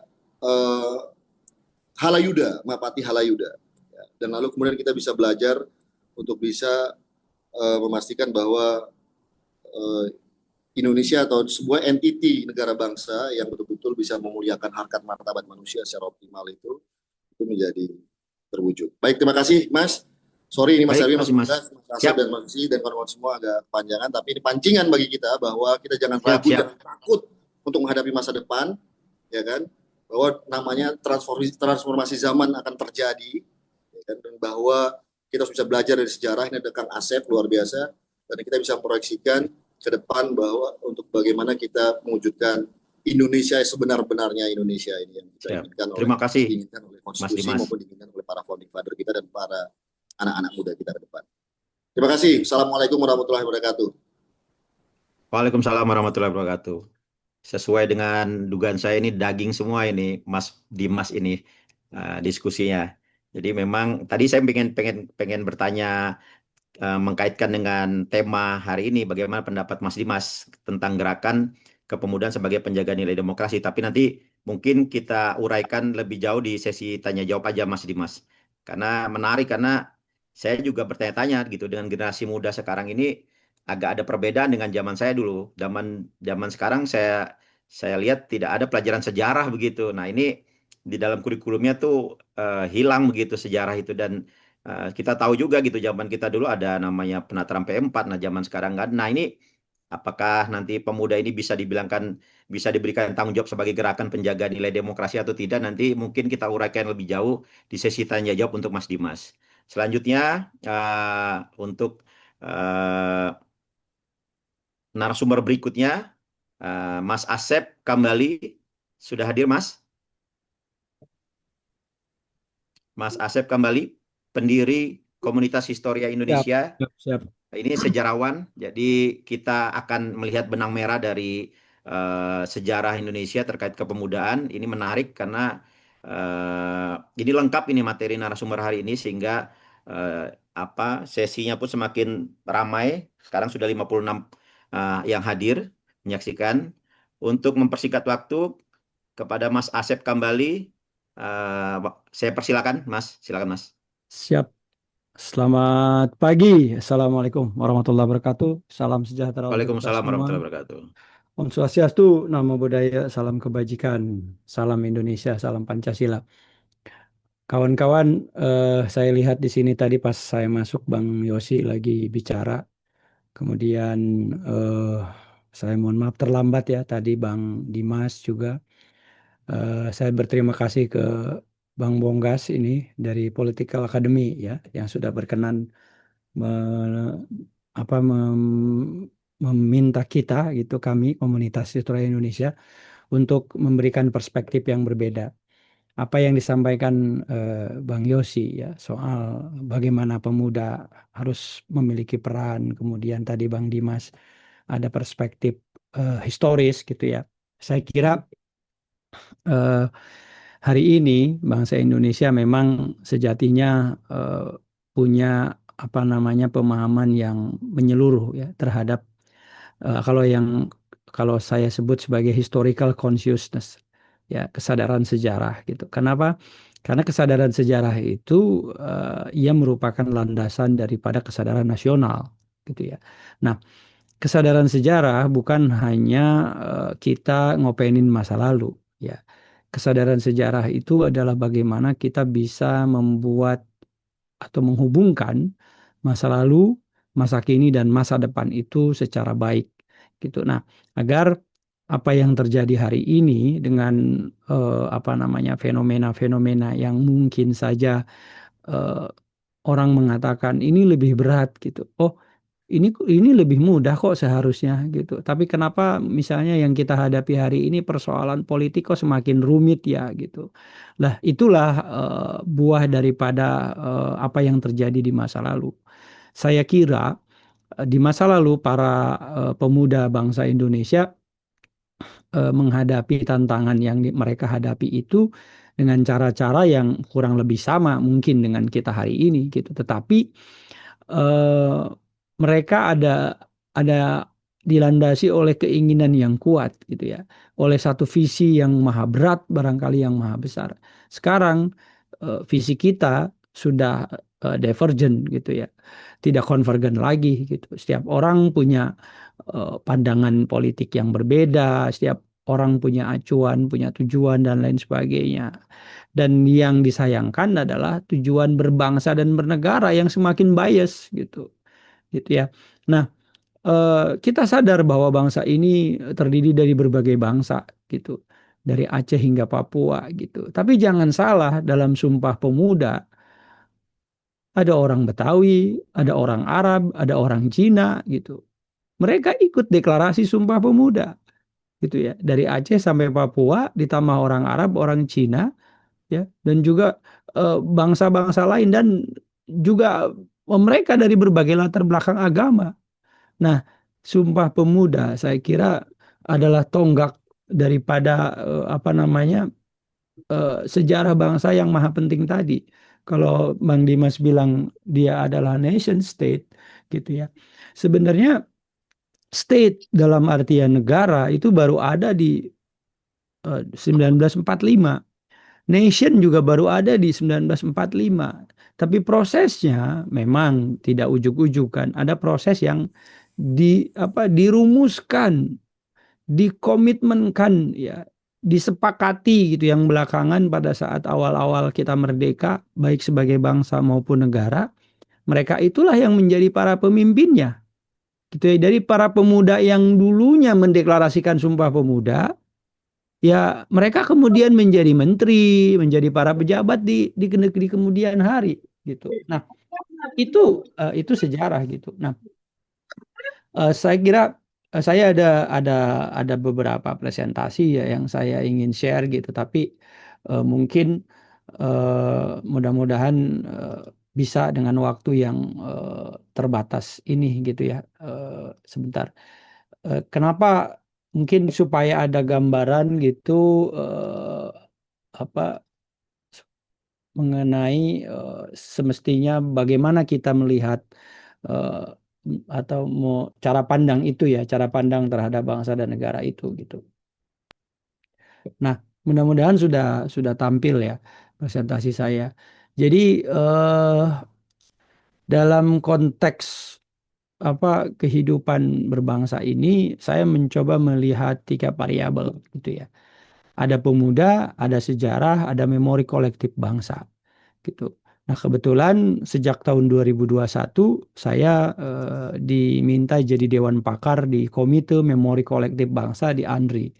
Gitu. Landasannya tentu bahwa sejarah gitu ya penting dan pemuda selalu menjadi pelopor dalam berbagai tonggak sejarah gitu bangsa dari jauh sebelum Sumpah Pemuda bahkan ya gitu sampai kemudian di era saat ini di mana para pemuda selalu menjadi inisiator dari berbagai gerakan gitu ya meskipun kita ya saya tidak lagi pemuda gitu tapi nggak usah khawatir gitu ya karena mungkin Bang Yosi nanti bisa ceritakan bagaimana antara young dengan youth gitu ya. Eh, Bukan soal umur tapi semangat gitu. Nah, youth itu semangat gitu. Kalau young itu mungkin pemuda, mungkin fisik atau usia gitu. Tapi kalau semangat itu saya kira harus terus dijaga gitu ya, semangat muda itu. Kenapa? Karena muda itu kan berdarah, bergejolak gitu ya. Kalau sudah sepuh kan sudah eh, hati-hati dalam bertindak. Kalau anak muda ini kan agak ceroboh dikit gitu ya. Seperti dalam proses proklamasi misalnya. Betapa cerobohnya para pemuda saat itu yang memaksa golongan tua untuk segera memproklamasikan kemerdekaan. Orang tuanya nggak mau karena ikut prinsip gitu bahwa negara ini nggak bisa ujuk-ujuk dimerdekakan, harus ada komitmen bersama antar bangsa gitu. Nggak bisa Bung harus merdekakan negara ini segera. Di mana saya bagaimana? Lewat radio, kami siapkan radionya. Anda siap, kita langsung pancarkan. Loh, nggak gitu proklamasi itu. Saya ini siapa? Kata Bung Karno. Yang pokoknya nggak bisa Bung. Kalau Anda nggak mau, gorok leher saya. Bung Karno bawa ke pojok itu si Soekarni dan Khairul Saleh. Gorok leher saya di sini. Bunuh saya sekarang katanya. Para pemuda diam, mereka pulang. Malamnya mereka culik. Nggak percaya sama orang tua itu katanya. Nggak mau kemerdekaan itu nunggu siasat Jepang dan lain sebagainya. Nah itu anak muda tuh. Nah gara-gara mereka nyulik Bung Karno, proklamasi itu terlambat 1 hari. Kenapa? Karena saat mereka diminta Bung Karno minta gorok lehernya itu tanggal 15. Besokannya PPKI, Panitia Persiapan Kemerdekaan Indonesia itu akan bersidang untuk merumuskan membahas tentang kemerdekaan itu, meminta pandangan dan lain sebagainya. Jadi harusnya 16 itu barangkali sudah ada kemerdekaan gitu ya. Itu kata Bung Hatta gitu ya. Jadi gara-gara cerobohnya anak muda itu ya kemerdekaan itu akhirnya jadi terlambat 1 hari. Nah, kembali ke soal Sumpah Pemuda gitu ya. Bagaimana gerakan pemuda hari ini harus berlandaskan kepada pentingnya pemahaman sejarah. Nah, saya coba akan puterin video ya. Audionya ada nggak? Bang Erwin, ada? Indonesia yang kuat adalah Indonesia yang generasi mudanya memiliki jiwa dan kesadaran akan sejarah dan budaya bangsanya. Karena manusia tanpa ingatan sejarah itu amnesia, maka penjajahan global akan menyerang kita. Sehingga kita mudah terombang-ambing. Belajar sejarah itu penting agar masa depan kita sukses. Tidak mungkin ada kemerdekaan yang kita nikmati hari ini jika tidak diperjuangkan oleh para pahlawan bangsa kita di masa lampau. Dan tidak mungkin ada masa depan yang gemilang jika kita tidak memperjuangkannya hari ini. Temukan dan jalanilah passion kalian, seraya berkontribusi bagi bangsa dan negara. Niscaya kalian akan dikenang sebagai para pendahulu yang menginspirasi, para pendahulu yang akan menjadi teladan bagi anak cucu kita di masa depan. Nah, ada hal yang penting menurut saya sebelum kita lanjutkan ya, karena anak-anak muda di berbagai daerah di Indonesia di masa lalu betapa sadarnya mereka tentang posisi dirinya, siapa dirinya gitu ya, jati dirinya gitu. Kalau hari ini mungkin mulai bias gitu ya, siapa saya gitu, siapa Asep Kambali gitu, tinggal di mana gitu kan. Sekarang batas-batas itu sudah tidak jelas ya. Kalau dulu setiap orang begitu bertemu clear gitu ya. Ya tidak salah gitu, karena hari ini kan kita semakin Indonesia semakin memudar keindonesiaan itu, dan mungkin kedaerahannya itu barangkali kemudian menjadi Indonesia. Tapi apakah menjadi Indonesia itu utuh gitu ya sebagai bangsa? Nah itu juga tidak. Nah saya punya prinsip Indonesia itu seperti piramida gitu ya. Kenapa? Karena puncak daripada ujung piramida itu adalah Indonesia, sementara kita berbagai bangsa itu para penopangnya. Jadi kalau orang Aceh tidak kenal lagi siapa Aceh, tidak paham lagi siapa Dayak, setiap orang yang ada di sana, orang Sunda dan seterusnya, ya para penopang ini rapuh, tidak paham lagi jati dirinya. Karena untuk bisa mencintai orang lain, kita harus mengenali diri kita, harus bisa mencintai diri kita dulu. Nah, cinta itu landasannya kan kenal, saling kenal satu sama lain, saling paham. Ya, di sini misalnya di room ini ada perempuan nih, saya ada Pamela. Tiba-tiba saya chat ke Pamela, ya Mbak Pamela, saya cinta sama Anda. Kan bingung ya, ketemu aja nggak pernah, cuma lihat fotonya karena Mbak Pamela cantik gitu, udah saya bilang aja saya cinta gitu. Nggak ada cinta tuh yang kayak gitu. Cinta tuh harus kenal. Jadi ketika lu bilang lu cinta sama Indonesia, lu harus tahu Indonesia tuh apa gitu. Ya, Indonesia tuh apa gitu. Karena buktinya sampai sekarang, kalau penonton juga mungkin saya tanya, ada nggak yang tahu arti Indonesia itu apa? Nah, Siapa yang kasih nama Indonesia? siapa? Nah, ada nggak tahu? Gak tahu. Coba. Saya lihat Bang Ani di TV itu keren ya. Maksudnya apa?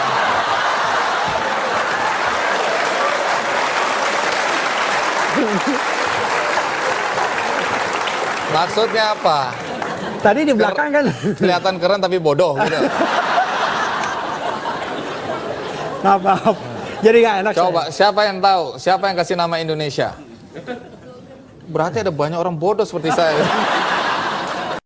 Nah, kajian tentang Indonesia itu meskipun sudah lama tapi jarang sekali dibahas gitu ya.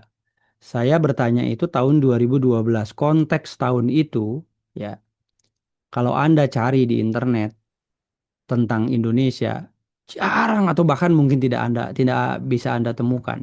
Dan dari berapa ratus orang itu di Kick Andy, ya, saya kira mungkin kawan-kawan yang pernah ke Kick Andy, pernah tampil atau pernah nonton, itu ratusan ya, mungkin 500 atau 600 orang di Grand Studionya itu.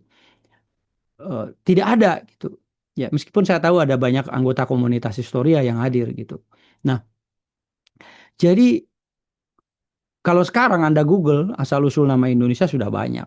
Dan rata-rata tahunnya ya setelah pertanyaan viral di Kick Andy ini, karena setelah Kick Andy, Bang Erwin, Bang Dimas, Bang Yosi, saya banyak diundang keliling Indonesia gitu. Jadi dari Kick Andy saya bersyukur gitu. Mungkin kick off saya populer itu dari viralnya tayangan Kick Andy ini gitu. Sampai kemudian Kick Andy mengundang lagi saya yang kedua untuk Kick Andy on location. Jadi kita keliling ke Monas gitu. Bang Andi iseng nanya ke pengunjung, tahu nggak tinggi Monas berapa? Kalau tahu langsung kasih sepeda. Itu ada emasnya, berapa kilogram emasnya? Kalau tahu langsung kasih TV. Jadi Bang Andi dan krunya bawa TV, bawa sepeda, bawa kipas angin ya. Mungkin kalau sekarang air fryer gitu dibawa gitu. Itu dikasih dan itu seru banget acaranya. Wah, dikerumunin orang gitu. Kayak saya kira di YouTube barusan masih ada tayangan itu. Nah, jadi termasuk ini namanya patung apa gitu yang di Selamat Datang yang apa Bundaran HI gitu ya. Siapa arsiteknya gitu. Dia kenapa ngadap ke sana gitu. Nah, hal-hal seperti itu menjadi menarik gitu. Saya kira gitu ya. Saya kira nih kalau lihat anak muda begitu keren di masa lalu ya merumuskan satu bangsa yang belum pernah ada sebelumnya gitu. Bersatu dalam nama Indonesia, keberagaman ya disatukan dalam nama Indonesia. Itu menurut saya keren banget gitu. Dan meskipun mereka nggak tahu makannya apa gitu ya, tapi saya yakin suatu bangsa dapat hidup memang dari makanan gitu. Tapi hanya karena pendidikan lah sebenarnya yang membuatnya mereka itu hidup melintasi zaman. Jadi pendidikan itulah yang jadi kebangkitan nasional itu sejatinya adalah menghadirkan pendidikan yang terjangkau bahkan murah untuk anak bangsa gitu ya. Itulah kebangkitan nasional esensinya. Pendidikan dimurahin. Pendidikan dikasih gratis kalau perlu ke anak-anak kita. Supaya apa? Bangkit. Kan itu kan dulu perjuangannya Budi Utomo. Kalian tahu Budi Utomo itu crowdfunding kayak kitabisa.com. Malakin bapaknya para bupati yang kerja untuk Belanda. Kan kita bilang kita dijajah hari ini oleh bangsa sendiri. Dari dulu kita dijajah sama bangsa sendiri. Anak-anak bapak-bapaknya Budi Utomo, bapak-bapaknya para yang deklarasi Sumpah Pemuda itu orang tuanya pro Belanda semua. Makan dari darah, dari uang penjajahan. Anak-anaknya sadar karena dia dapat pendidikan. Guys, kita ini ternyata dijajah ya katanya. Gitu kan? Kita harus bebas dari penjajahan ini. Caranya apa? Ya kita harus bangkit. Bangkit harus apa ya? Harus sekolah. Tapi anak-anak nggak bisa sekolah. Gimana caranya? Budi Utomo didirikan. Ngumpulin duit. Yang nggak bisa sekolah disekolahin. 20 tahun kemudian lahirlah deklarasi itu. Ribuan anak sudah berpendidikan, sudah terdidik dan sudah tercerahkan. Deklarasi lah yang kemudian. Gimana nyatuinnya? Sulit ini, sulit gitu. Karena berbeda mereka itu. Ya mereka bikin ini, bikin itu gitu. Nggak mungkin. Akhirnya kemudian mereka bikin satu nama untuk menyatukan itu. Satu wadah yang namanya Indonesia. Yang hanya ada di kepala kita. Imagine community kata Benedict Anderson. Ya memang kan hanya di kepala. Indonesia tuh nggak ada. Hanya ada di kepala. Jadi kalau di kepala ini nggak diisi soal keindonesiaan, yang akan ada Indonesia sampai kapanpun gitu. Nggak akan melintasi zaman Indonesia itu kalau anak mudanya hari ini nggak punya pemahaman tentang keindonesiaan, nggak tahu arti nama Indonesia, nggak tahu Indonesia itu apa, nggak tahu ada Dayak, nggak tahu ada Kristen. Saya kaget ketika saya tayangkan video lagu-lagu Nasrani di Jawa Barat atau di TikTok, mereka pada protes gitu. Mereka protes, nggak ada orang Sunda itu Kristen. Ini pelecehan ini katanya. Kan saya kesel gitu ya. Wah ini harus dimusnahkan. Loh, sejak kapan orang Sunda nggak ada Kristen? Nah itu karena mungkin mereka tinggalnya di daerah, nggak pernah keluar kota, nggak pernah belajar tentang Indonesia. Ada Dayak, ada Ambon, ada Batak, ada ini, ada itu. HP-nya smartphone, tapi otaknya masih seperti itu. Nah ini saya kira HP itu udah harus bikin kita smart sekarang ini. Tapi ya main game, main Roblox, main ini, main itu. Ya itulah tantangan hari ini saya kira. Makin berat mungkin. Ya dulu nggak ada HP. Ya informasi datang dari mana? Dari media, dari majalah, dari koran yang ada di masa itu. Ya saya kira pendidikan ini penting. Literasi, sejarah, literasi digital. Ya Bang Yosi ya. Literasi sejarah, literasi digital, literasi apapun. Literasi media. Ya semuanya gitu. Kenapa rumah besar ini akan kebakaran, akan ambruk? Ya 38 kamar besar, 1.334 kamar berukuran kecil karena etnis dan subetnis ada 1.300 lebih. Kalau penghuninya nggak paham lagi tentang Indonesia, nggak paham lagi sejarah Indonesia, porak-poranda ini. Kenapa? Karena kesamaan sejarah pandangan yang sama terhadap terbentuknya bangsa karena ada peran-peran dari berbagai bangsa, kita paham bahwa negara ini didirikan oleh kita sama-sama dari Aceh sampai Papua. Ada Arab, ada Cina, ada Kristen, ada Tionghoa, ada Buddha. Kita nggak akan berantem. Karena kita nggak paham, karena kita merasa yang memperjuangkan negara ini hanya orang Islam yang teriak Allahu Akbar gitu. Seolah-olah kan demikian. Padahal enggak. Ada Romo, ada pastor yang berjuang. Ada orang Cina membunuh serdadu Belanda di Jatinegara tuh di Mr. Cornelius pada saat revolusi. Kan kalian nggak paham sejarah, nggak tahu kalau orang Cina juga berjuang. Ada pahlawan Laksamana John Lee dan seterusnya. Guys, please, ya, ini penting. Kehidupan politik itu ditentukan oleh partisipasi Anda. Dan Anda harus paham sejarah. Kalau Anda berpolitik tidak paham sejarah, ngawur. Ya. Pelangi tidak mungkin indah jika hanya satu warna. Kenapa kita disebut Indonesia? Karena kita Bhinneka Tunggal Ika. Kebesaran Indonesia ini ada di tangan kita. Keberagaman ini harus kita jaga. Harus kita angkat kemana-mana. Kenapa Indonesia nggak ada? Ya wong rendang itu bukan kebudayaan Indonesia. Wayang itu bukan kebudayaan Indonesia. Apalagi? Papeda bukan kebudayaan Indonesia. Puncak-puncak kebudayaan daerah itulah yang disebut kebudayaan Indonesia. Kebudayaan nasional. Coba baca teorinya Kuncharaningrat. Guys, ya. Kenalkan terus budaya daerah. Karena itu budaya Indonesia. Puncak-puncak itu. Ya. Maka isi kepala orang Indonesia itu harus sama dari Aceh sampai Papua. Nggak boleh beda. Kalau ada disintegrasi bangsa. Karena beda mau memisahkan diri. Karena beda, gue nggak mau negaranya korupsi banget ini. Ya begitulah. Jangan salahkan negara. Mungkin Bang Yosi nanti bisa perkuat. Atau Bang Dimas. Jangan salahin negara. Salahin yang ngelola negara. Yang tidak punya kemampuan. Yang tidak punya integritas. Yang tidak punya kejujuran. Betul negara maju ini ditentukan oleh palunya. Politik. Keputusan politik. Betul negara juga hancur karena keputusan politik. Betul negara hancur karena anak mudanya nggak mau berperan di politik. Karena anak mudanya nggak mau terjun di politik a priori, nggak mau belajar, nggak mau tahu. Makanya saya senang kemarin, ya, karyawan rakyat. Kemarin saya ketemu anggota dewan, saya bilang saya jadi pembicara bareng sama beliau, panel. Ini kawan saya, beliau karyawan kita di DPR. Tepuk tangan yang terhormat karyawan rakyat kita. Saya bilang begitu, artinya ini menarik kan? Digital itu udah keren sekarang.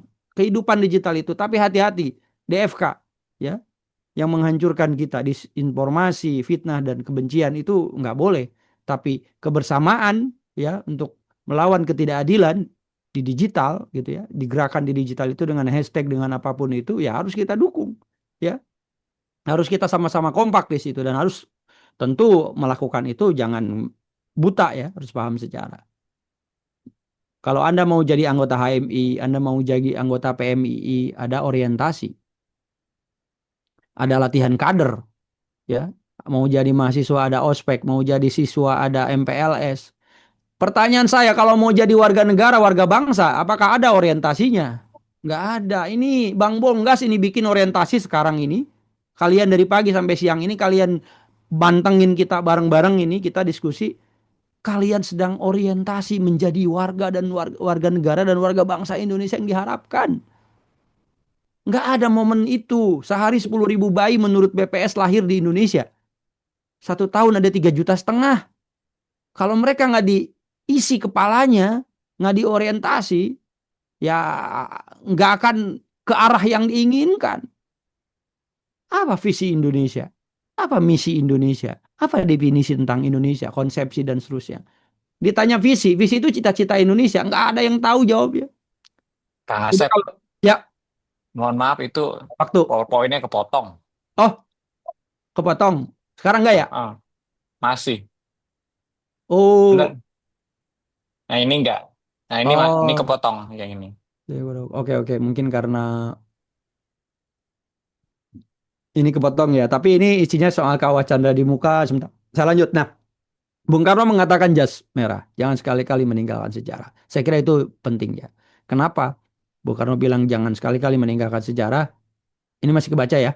Ajarkan anak-anak kita matematika, maka ia akan pandai berhitung. Ajarkan anak-anak kita sejarah, maka ia akan semakin mencintai bangsa dan negaranya.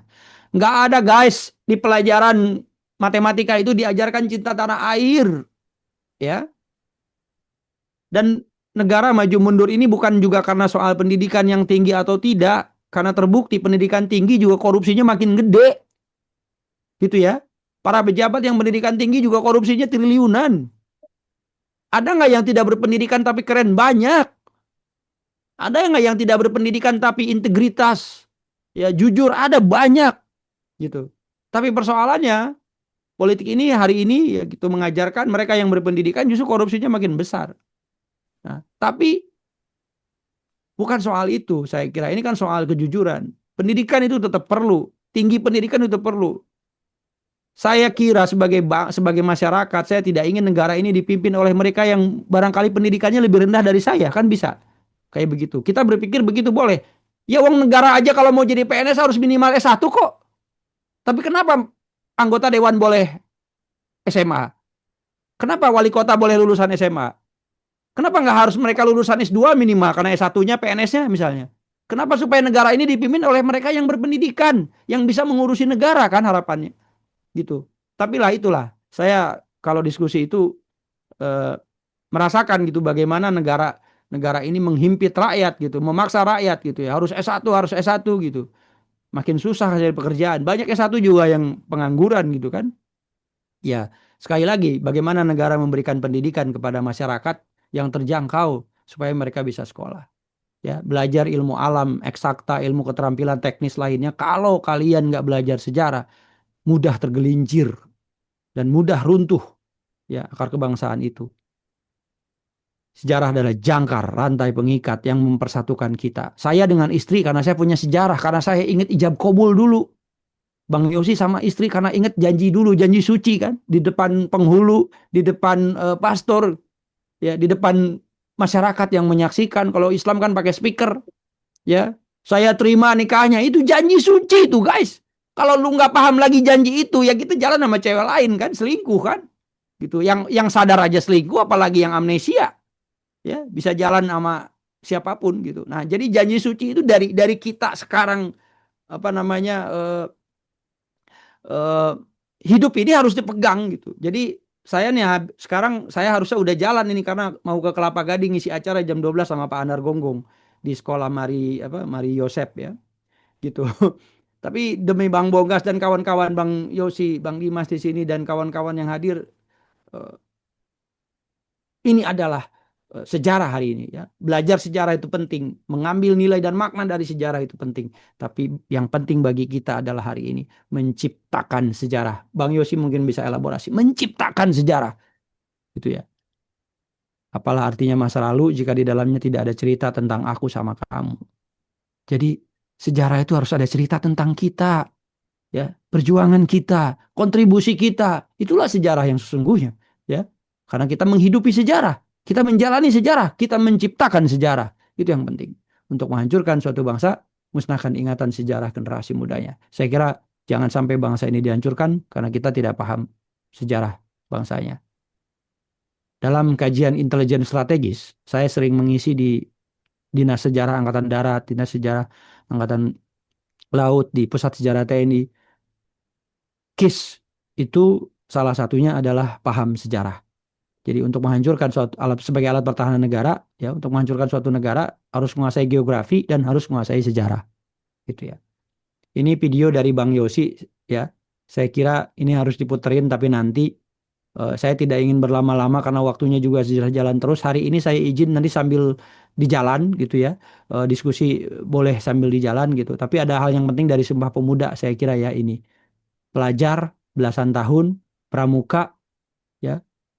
Anggota pramuka semua, anggota organisasi semuanya dari berbagai daerah, berbagai bangsa, anak kos-kosan yang paling gokil dari mereka mendeklarasikan Sumpah Pemuda di dalam kos-kosannya. Ya, mendeklarasikan Sumpah Pemuda di dalam kos-kosannya. Gitu. Jadi kos-kosan tempat deklarasi mereka. Gitu ya. Saya kira itu yang paling penting. Jadi anak muda sekarang umur belasan tahun kalau ngekos ngapain gitu. Nah, inilah inilah target kita ya Bang Bonggas ya. Ya, jangan TikTokan gitu. Kecuali kalau TikTokan bikin konten sejarah, bikin konten ngebangun bangsa sih keren banget gitu ya. Bikin konten cuan buat dirinya oke banget. Jualan oke banget. Nggak apa-apa karena kita butuh makan gitu. Entrepreneurship itu harus gitu. Tapi bukan kemudian bikin konten tapi kelihatan kalau kita nggak ada isinya gitu, nggak ada otaknya, nggak ada kontribusinya buat diri mereka, buat bangsa, buat masyarakat, buat negara. Ya, kalau entrepreneur bagus, ciptain lapangan pekerjaan, kurir jadi kerja kalau Anda jualan kan, orang jadi belanja, kita dapat uang, nggak apa-apa itu bagus gitu ya. Tapi tetap sukses itu harus mulia. Sukses mulia itu sukses yang bermanfaat untuk orang lain. Mulia itu adalah bermanfaat, karena Anda bermanfaat maka Anda mulia.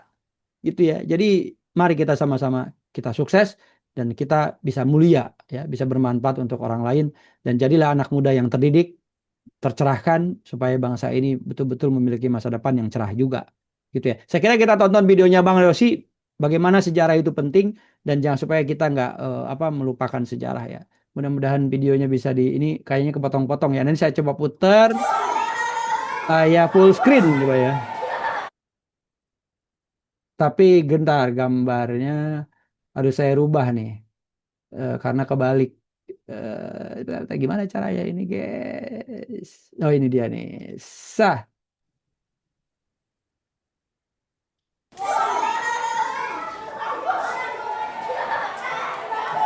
Inilah tentang cerita kemerdekaan Indonesia. Sebentar. Videonya Bang Yosi ini saya selalu bawa kemana-mana Bang Yosi. Keren banget itu. Aduh. Dan ini saya bilang ini video dari anak-anak nakal. Wah, anak nakal gitu.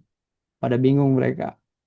Saya juga anak nakal sama Pak Bonggas juga anak nakal. Iya, kita anak nakal semua di sini ya.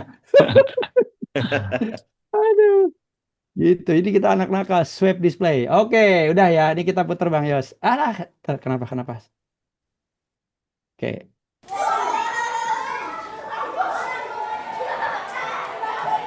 Inilah tentang cerita kemerdekaan Indonesia. Bu, udah bu. Duduk. Perhatian. Kelompok selanjutnya mana? Kelompok selanjutnya?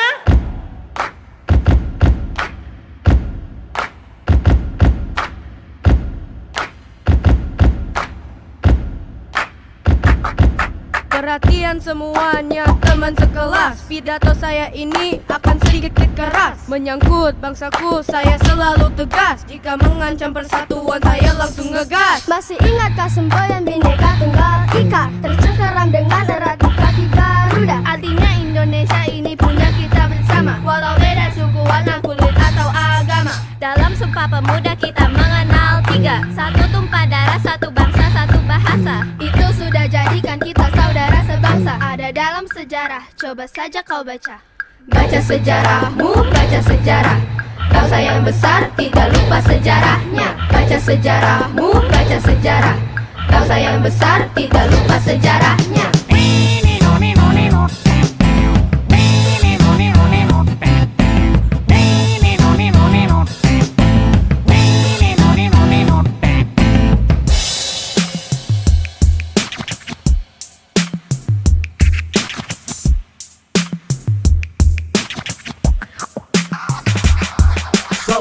Fatwa dari Ki Hajar Dewantara, dari 10 fatwa akan sendi hidup merdeka. Dikatakan merdeka harus dinikmati bersama, kepentingan diri di bawah kepentingan bersama. Dalam sidang PPKI setelah merdeka, Pancasila sila pertama hilang 7 kata. Tidak lagi mengikuti piagam Jakarta, pertanda toleransi Islam bagi Nusantara. Dan Pancasila akhirnya jadi dasar negara, bisa diterima di seluruh suku bangsa. Karena akhirnya pada sila pertamanya menjamin kerukunan antarumat beragama. Baca sejarahmu, baca sejarah. Bangsa yang besar tidak lupa sejarahnya. Baca sejarahmu, baca sejarah. Bangsa yang besar tidak lupa sejarahnya.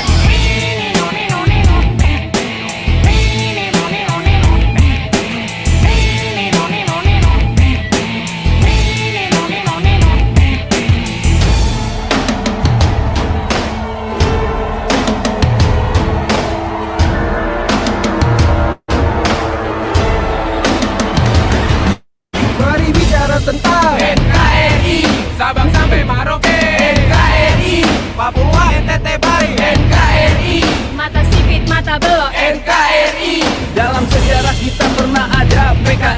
ada juga pemberontakan DIY. Padahal mereka bangsa kita sendiri, terpaksa dilawan karena mengancam ideologi. Lihatlah hari ini bisa kita nikmati, karena banyak pahlawan kita yang berani mati. Lalu masa depan kita yang akan hidupi. Jangan wariskan kebencian di generasi kami.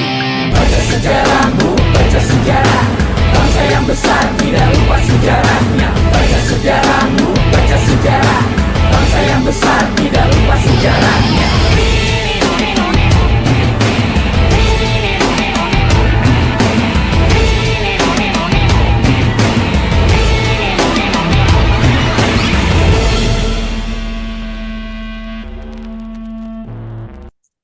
Wah, keren. Tepuk tangan dong, Luar kawan-kawan. biasa. Tepuk tangan virtual buat Bang Yosi dan kawan-kawan. Makasih Bang Bonggas. Silakan Bang Erwin. Siap. Oke, terima kasih Kang Asep. Itu terakhir itu videonya sangat bagus itu. Itu nanti kalau bisa di-share itu videonya. Jadi biar banyak yang nonton itu. Karena keren Harus itu. kita viralkan, harus kita viralkan. Betul, harus diviralkan itu. Dan pemaparan Kang Asep juga boleh di-share nanti untuk teman-teman. Siap. Memang ada juga saya pernah baca itu katanya kalau orang pintar itu selalu belajar dari sejarah, sedangkan orang yang nggak pintar itu belajar dari kesalahan begitu. Jadi saya sering baca itu apa benar apa enggak itu. Baik, selanjutnya untuk lebih bisa memperdalam diskusi pada siang hari ini, kita langsung ke sesi tanya jawab ya. Mungkin nanti kita persilakan dari peserta diskusi pada hari ini. Silakan kalau yang mau bertanya, nanti mekanismenya bisa raise hand di kolom chat, atau misalnya nanti bisa bertanya di kolom chat atau bisa langsung. Sebelumnya nanti dari kita akan mencoba memberikan pertanyaan umum yang nanti akan dijawab oleh seluruh narasumber, termasuk juga dari Coach Bonggas, biar waktunya bisa padat ini. Yang itu pertanyaannya terkait tentang generasi muda sering membawa idealisme tinggi ke dalam politik, tapi realitas di lapangan seringkali penuh kompromi. Bagaimana menjaga idealisme tanpa kehilangan efektivitas dalam sistem politik yang sangat pragmatis? Nah, ini kondisi bangsa pada hari ini. Bagaimana supaya anak muda ini tidak ikut tercemar begitu masuk ke dalam dunia politik yang sekarang. Nah, ini boleh dijawab untuk yang pertama oleh Kang Yosi. Silahkan Kang Yosi terkait pertanyaan tadi. Ya, terima kasih Bang Erwin. Nah, menurut saya ini kalau kita bicara soal idealisme, ini idealisme adalah api yang menyalakan semangat perubahan, ya kan? Makanya kita lihat banyak tuh dalam komentar-komentar di kolom sosial media, idealisme ini sangat syarat di kalimat-kalimatnya ya. Tapi dalam politik, api itu harus dijaga supaya tidak membakar, melainkan bahasnya itu menerangi jalan perjuangan. Dunia politik soalnya itu penuh dengan kompromistis. Namun kompromi bukan berarti menyerah, asal prinsipnya tetap menjadi arah. Prinsip yang paling penting. Kalau kita lihat dari sejarah yang dari tadi sudah dibicarakan, baik itu mulai dari Soekarno, ya. Soekarno contohnya waktu dia merumuskan Pancasila, dia tidak memaksakan kehendak golongan tertentu atau satu golongan, dia memilih mencari titik temu agar bangsa ini bisa berdiri bersama, itu bahasanya ya. Persatuan lebih penting daripada kemenangan sepihak. Jadi kompromi di sini ada, tapi lahir dari kebijaksanaan, bukan kelemahan. Begitu juga kalau bicara soal Sumpah Pemuda, tadi sudah sempat dibicarakan oleh Kang Asep ya, bahwa mereka datang dengan latar belakang yang berbeda, tetapi bersatu lewat Sumpah Pemuda. Tidak ada lagi kepentingan primordialisme yang diperjuangkan, melainkan mereka fokus kepada 3 perjuangan, satu tanah air, satu bangsa, dan satu bahasa. Itu ego mereka, ego kelompok diturunkan, dan lahirlah sebuah kekuatan bangsa. Jadi mengajarkan bahwa idealisme itu bisa menjadi jembatan. Sumpah Pemuda itu menunjukkan idealisme itu bisa menjadi jembatan, bukan menjadi tembok pemisah. Reformasi juga sama, 98 ya. Kita lihat ketika mahasiswa turun ke jalan dan akhirnya perubahan terjadi dalam bentuk semi-semi revolusi, dan sebagian besar dari mereka masuk ke sistem. Kalau kita mengikuti perkembangan sejarah ya, Namun tantangan sebenarnya baru dimulai di situ. Mereka berhadapan dengan dunia nyata. Nah, berteriak di luar sistem itu mudah. Ini yang terjadi sekarang ini. Tetapi menjaga idealisme di dalam kekuasaan pasti jauh lebih sulit. Tapi disitulah makna sejati perjuangan kita diuji. Prinsip kita sejak semula ketika kita aktif di sosial media. Apa yang menjadi landasan? Pertanyaannya itu. Ingat ya, kalau kita bicara soal ini, musyawarah itu memiliki peranan yang sangat penting dalam sistem demokrasi, karena disitulah nilai kebersamaan, keadilan, dan tanggung jawab moral warga negara dijalankan. Kalau di dunia barat, demokrasi itu menekankan suara mayoritas. Maka kalau di Indonesia itu menekankan kepada mufakat yang ditekankan.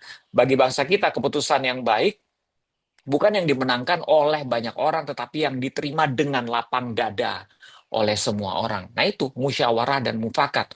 Musyawarah adalah cara untuk menyatukan perbedaan tanpa memaksakan kehendak. Dalam musyawarah yang kita selalu dengar, kita tahu bahwa ini idealnya adalah setiap suara itu didengar, setiap pandangan itu dihargai. Itu berarti demokrasi bukan sekedar tentang siapa yang paling kuat berbicara, tetapi siapa yang paling tulus mendengarkan. Wow, bahasanya ya, tulus mendengarkan. Karena kalau kita berdebat, kita kan cuma mau mendengarkan pendapat kita. Kalau kita berkomentar, kita kadang-kadang memikirkan bagaimana menjawabnya, bukan mendengarkan orang tersebut ini, karena kita bisa berhadapan dengan banyak orang yang, saya tidak berkata bodoh, tapi belum mengerti. Cuman kalau kita tempatkan diri kita sama seperti mereka, ya kita juga ikutan tidak mengerti. Bayangkan perdebatan antara orang yang tidak mengerti. Akhirnya apa? Cuman isu yang di permukaan. Tidak akan sampai kepada mufakat, tidak akan sampai kepada musyawarah. Nah, artinya begini, teman-teman, kalau kita bicara soal kompromi, betul, akan ada proses kompromi dalam sebuah demokrasi. Tetapi kompromi yang dewasa. Tetap ingat dalam sila kelima itu keadilan sosial bagi seluruh ya, kata seluruh penting, seluruh rakyat Indonesia, bukan satu golongan saja. Jadi kalau kita berpikir dan kita berkomentar di sosial media, coba kita baca lagi.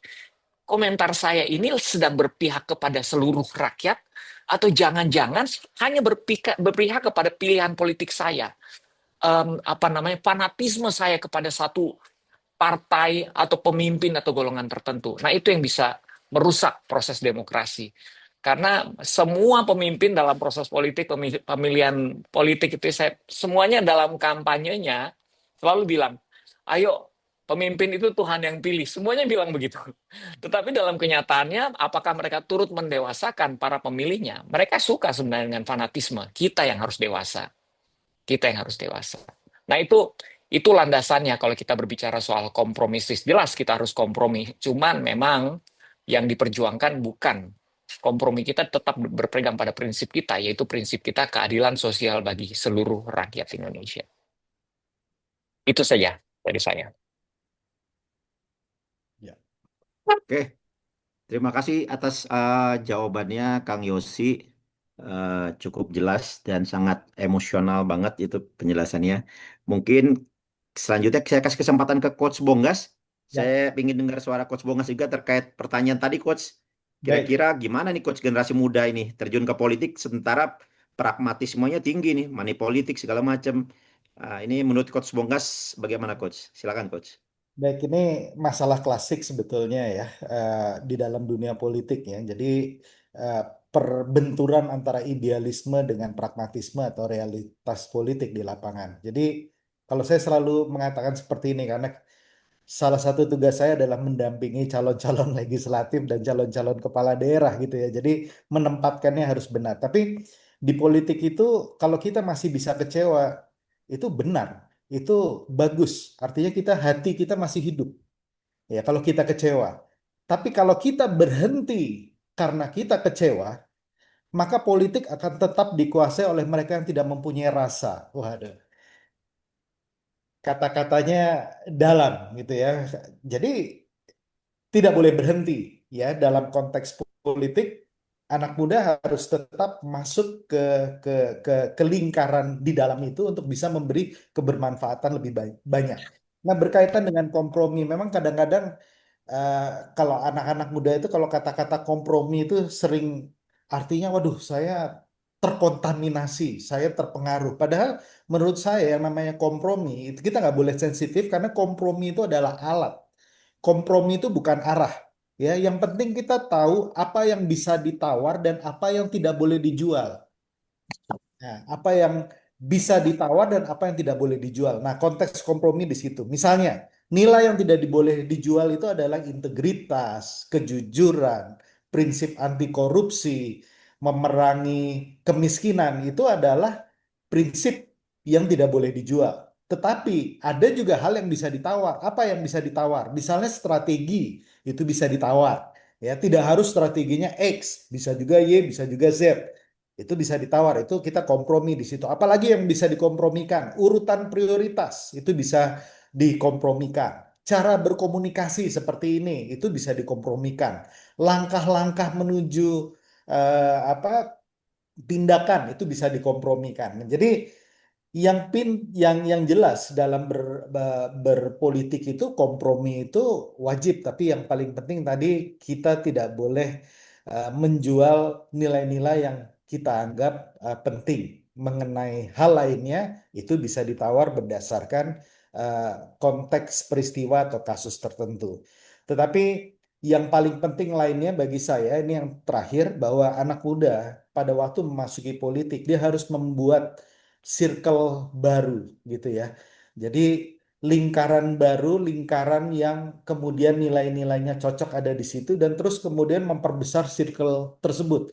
Sehingga kemudian nanti circle tersebut bisa memberikan makna, bisa memberikan arti, bisa memberikan manfaat, dan kemudian bisa memberikan pengaruh terhadap dunia politik, termasuk kebijakan publik yang dihasilkan oleh dunia politik itu sendiri. Jadi itu poin saya.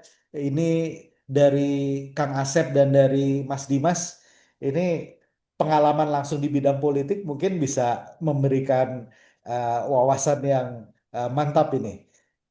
Demikian Mas Siap, Erwin. siap, Coach. Terima kasih, Coach Bonggas. Selanjutnya, Mas Dimas, kita minta tanggapannya terkait tadi generasi muda yang terjun ke politik dalam dunia politik yang sangat pragmatis. Bagaimana tanggapannya, Mas Dimas? Oke, makasih Mas. Suara saya cukup jelas, Mas? Jelas. Jelas. Jelas, oke, thank you. Makasih Mas, tadi luar biasa paparan dari Mas Kang Asep ya. Dan begini, dan Kang Yosi, jadi bahwa keterlibatan anak muda dalam politik, tapi juga sesungguhnya secara khusus dalam proses perumusan kebijakan publik. Itu memang sudah sunatullahnya, memang sudah momentumnya memang pas, karena sebagai tadi yang disampaikan the majority of the population usia-usia produktif ini, dan bahwa kalian sesungguhnya menjadi aktor dan penggerak sejarah itu sendiri, dan kalian yang menjadi beneficiary atau penerima manfaat dari berbagai kebijakan publik yang ada, itu harus bisa memainkan peran strategisnya sebagai aktor sejarah dalam konteks perumusan kebijakan publik. Nah, peran-peran yang dimainkan itu bisa di legislatif, bisa di eksekutif, ya bahkan di judikatif, ya bahkan dalam konteks civil society, baik di masyarakat sipil, sebagai akademisi, sebagai warga negara, sebagai pegiat advokasi publik seperti di NGO, lalu kemudian juga di organisasi masyarakat, lalu juga di masyarakat ekonomi, baik sebagai entrepreneur, UMKM, pengusaha, profesional, dan seterusnya. Ini harus punya akses untuk terlibat dalam proses perumusan kebijakan sebagai pemimpin, ya, sebagai pemimpin.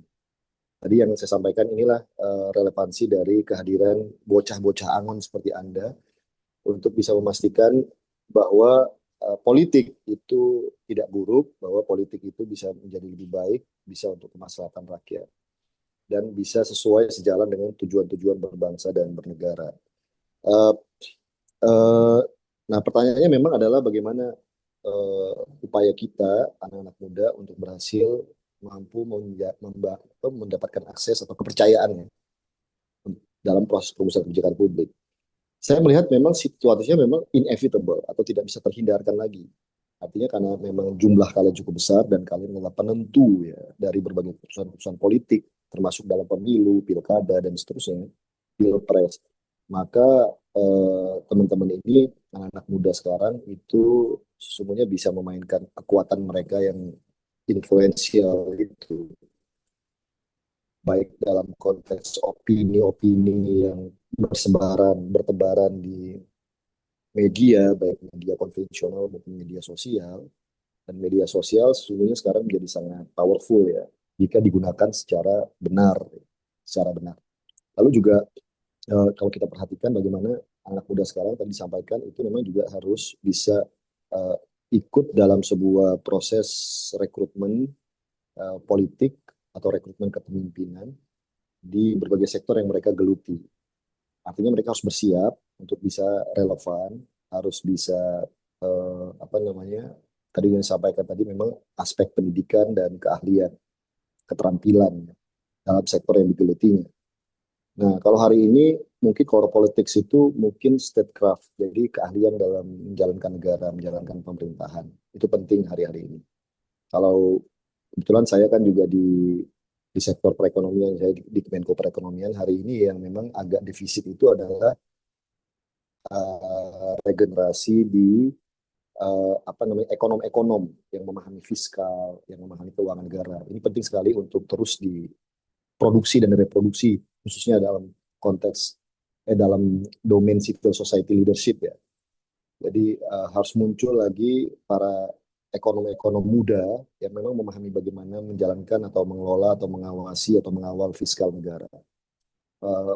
Ini agak defisit, Mas Bogas. Ini yang dan Mas Erwin, ini yang mungkin harus kita menjadi concern untuk mengawal negara ke depan seperti apa. Nah, artinya untuk yang masuk atau terjun di politik, jangan semata-mata memahami bahwa politik itu semacam hanya semata-mata narasi-narasi besar, tapi masuklah ke isu-isu yang sifatnya isu-isu yang sifatnya teknikal dan teknokratik. Jadi bagaimana Anda mulai sekarang sudah memahami tentang bagaimana politik anggaran, bagaimana hal-hal yang sifatnya lagi-lagi adalah teknokratisme, menjalankan negara. Ini harus kita pastikan sebagai menjadi sebuah kekuatan yang otentik dari civil society, dari anak-anak muda, baik yang nantinya terjun di partai politik, maupun terjun ke menjadi profesional, atau menjadi birokrat, atau bahkan menjadi pengusaha. Dan bagaimana negara itu betul-betul, nah ini ideologis, bagaimana negara itu betul-betul ditujukan untuk sepenuh-penuhnya adalah untuk keadilan dan untuk kesejahteraan seluruh rakyat. Bagaimana pembangunan itu dijalankan secara inklusif dan berkelanjutan. Bagaimana tadi yang disampaikan oleh Mas Kang Asep itu adalah bagaimana supaya negara ini bisa kita kawal, dan tadi dari videonya Kang Yosi tadi, bagaimana memastikan bahwa negara ini, negara yang majemuk ini tetap guyup ya, tetap rukun, dan memastikan bahwa konflik-konflik sosial yang tidak produktif itu bisa kita hindari, bisa kita cegah. Pengalaman-pengalaman traumatis sebagai bangsa itu bisa kita hindari. Sekaligus lagi-lagi tadi saya sampaikan bagaimana kita juga memproyeksikan negara bangsa Indonesia ini ke depan seperti apa dalam memainkan peran-peran besarnya. Tadi saya memancing dalam konteks menghadapi global political economy yang semakin mewujud pada sebuah yang disebut namanya mungkin regionalism ya. Bagaimana regionalism itu harus kita antisipasi juga sebagai sebuah negara besar. Kita adalah negara terbesar di Asia Tenggara, dan kita harus memainkan peran besar juga, tidak hanya di regional Asia Tenggara, tapi juga dalam konteks global politics. Ini menurut saya harus punya kesadaran kesejarahan dan anak muda ini untuk memainkan peran, baik itu di pemerintahan, di legislatif, maupun di civil society. Tadi saya sampaikan adalah pertama adalah kesadaran tadi, lalu kemudian adalah rekrutmen politik harus masuk ke dalam, dan yang musuh, dan memang betul musuh bersama kita adalah tadi selain soal low skill, low educated situation, tapi juga adalah ini persoalan bagaimana kita menghadapi musuh bersama, yaitu adalah kesenjangan akses ya. Dan itu kalau kita perhatikan yang mendominasi atau menguasai akses kekuasaan, akses ekonomi, akses politik, ini yang kita sebut mungkin sekarang itu bisa jadi oligarkisme. Nah, oligarkisme ini terjadi di banyak hal, dan itu yang menjadi musuh bersama kita. Dan kita punya banyak pilihan untuk melakukan perlawanan terhadap hal tersebut. Tapi menjadi penting hari ini, tadi saya sampaikan adalah kesadaran wisdom tadi. Jadi dalam situasi yang kita ingin mencegah situasi yang konfliktual, karena lagi-lagi tidak akan menguntungkan trajektori kesejarahan politik ya negara bangsa ini, yaitu kita mungkin bisa melihat pesan lagi-lagi ini agak sedikit narasi antropologis, yaitu adalah Surodiro Jayaningrat Lebur Dening Pangastuti. Dan ini memang dipahami oleh berbagai elit politik hari ini untuk mencegah konflik yang tidak produktif tadi, yaitu adalah bagaimana situasi kontraksi itu dihadapi dengan cinta kasih, dihadapi dengan keguyupan, dihadapi dengan empati, dihadapi dengan kesadaran untuk melakukan perbaikan tanpa kemudian harus melakukan kerusakan lainnya. Gitu. Dan itu harus disadari bahwa anak-anak muda hari ini memainkan peran itu. Itu anak muda hari ini ya. Dan menurut saya for some extent beberapa pemimpin-pemimpin hari ini juga melihat itu sebagai sebuah opsi politik yang serius. Nah, tren sosial politik, sosial ekonomi, sosial budaya yang seperti ini menurut saya itu harus atau sangat baik ya untuk kita lihat implementasinya dalam konteks kebijakan yang lebih real. Ya, bahwa memang ada yang disebut namanya sustainability development, ada yang disebut dengan berbagai kebijakan-kebijakan yang sifatnya mungkin green economy, ada local wisdom, local genius, gitu ya. Itu yang mungkin juga bisa kita semakin konkretkan bagaimana memformulasi Indonesia ke depan negara bangsa ini sampai pada real konkret teknokratisme, statecraft-nya, kebijakan-kebijakan yang dibangun, gitu. Tanpa kemudian tadi mengabaikan ya tadi disebut oleh Mas Erwin tadi itu adalah misalnya demokrasi. Kalau demokrasi ini menurut saya pattern yang tadi saya sebutkan sunatullahnya negara bangsa kita yang majemuk ini udah pasti kita bicara tentang demokrasi. Tapi bagaimana proses pengambilan keputusan, proses perumusan kebijakan ini kan tantangan tersendiri. Bagaimana mengelola hidup bersama itu tantangannya dalam konteks political science. Bagaimana mengelola hidup bersama dalam lalu sekaligus di saat yang sama memperkuat institusi-institusi atau kelembagaan-kelembagaan politik atau kelembagaan-kelembagaan demokrasi kita. Ini kan tantangannya ke depan. Gitu. Oleh siapapun pemimpinnya hari ini atau siapapun masyarakatnya hari ini. Gitu. Nah, dalam menghadapi oligarkisme, lalu juga lagi-lagi ada di sana politik dinasti, ada juga hal-hal yang sifatnya mungkin kesenjangan akses dan seterusnya. Ini saya menawarkan kita menghadapinya lagi-lagi bukan dengan konfliktual, tapi kita mencari formula-formula. Bisa dipersingkat. Oh iya, mencari formula-formula yang memastikan bahwa terjadi transformasi, tapi tetap bagaimana sosial harmoni itu tetap terjaga. Dan lalu di saat yang sama ada sebuah gerakan-gerakan sosial, kalau kita ingat dulu Gandhi atau bahkan Gus Dur itu pernah melakukannya. Dan saya merasa bahwa akan muncul aktor-aktor sejarah seperti itu di kalangan Gen Z hari ini dan ke depan. Yang tadi disampaikan terakhir ya, disampaikan oleh Kang Asep tadi adalah bahwa aktor-aktor sejarahnya akan mulai tumbuh. Dan saya yakin momentum 2025 ini, momentum Pandawa Mulat Sirnan Kemanten ini akan memunculkan aktor-aktor sejarah, bocah Angon, yang bisa insya Allah memberikan semangat baru, dalam semangat baru, generasi baru, dan saya pikir Indonesia yang lebih menjanjikan ke depan. Baik, terima kasih Mas Dimas.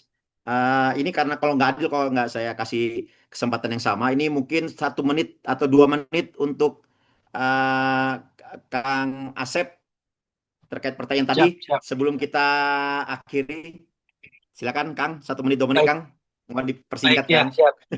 Suara saya bisa didengar ya? Terdengar Kang. Ada ya, suara. Siap.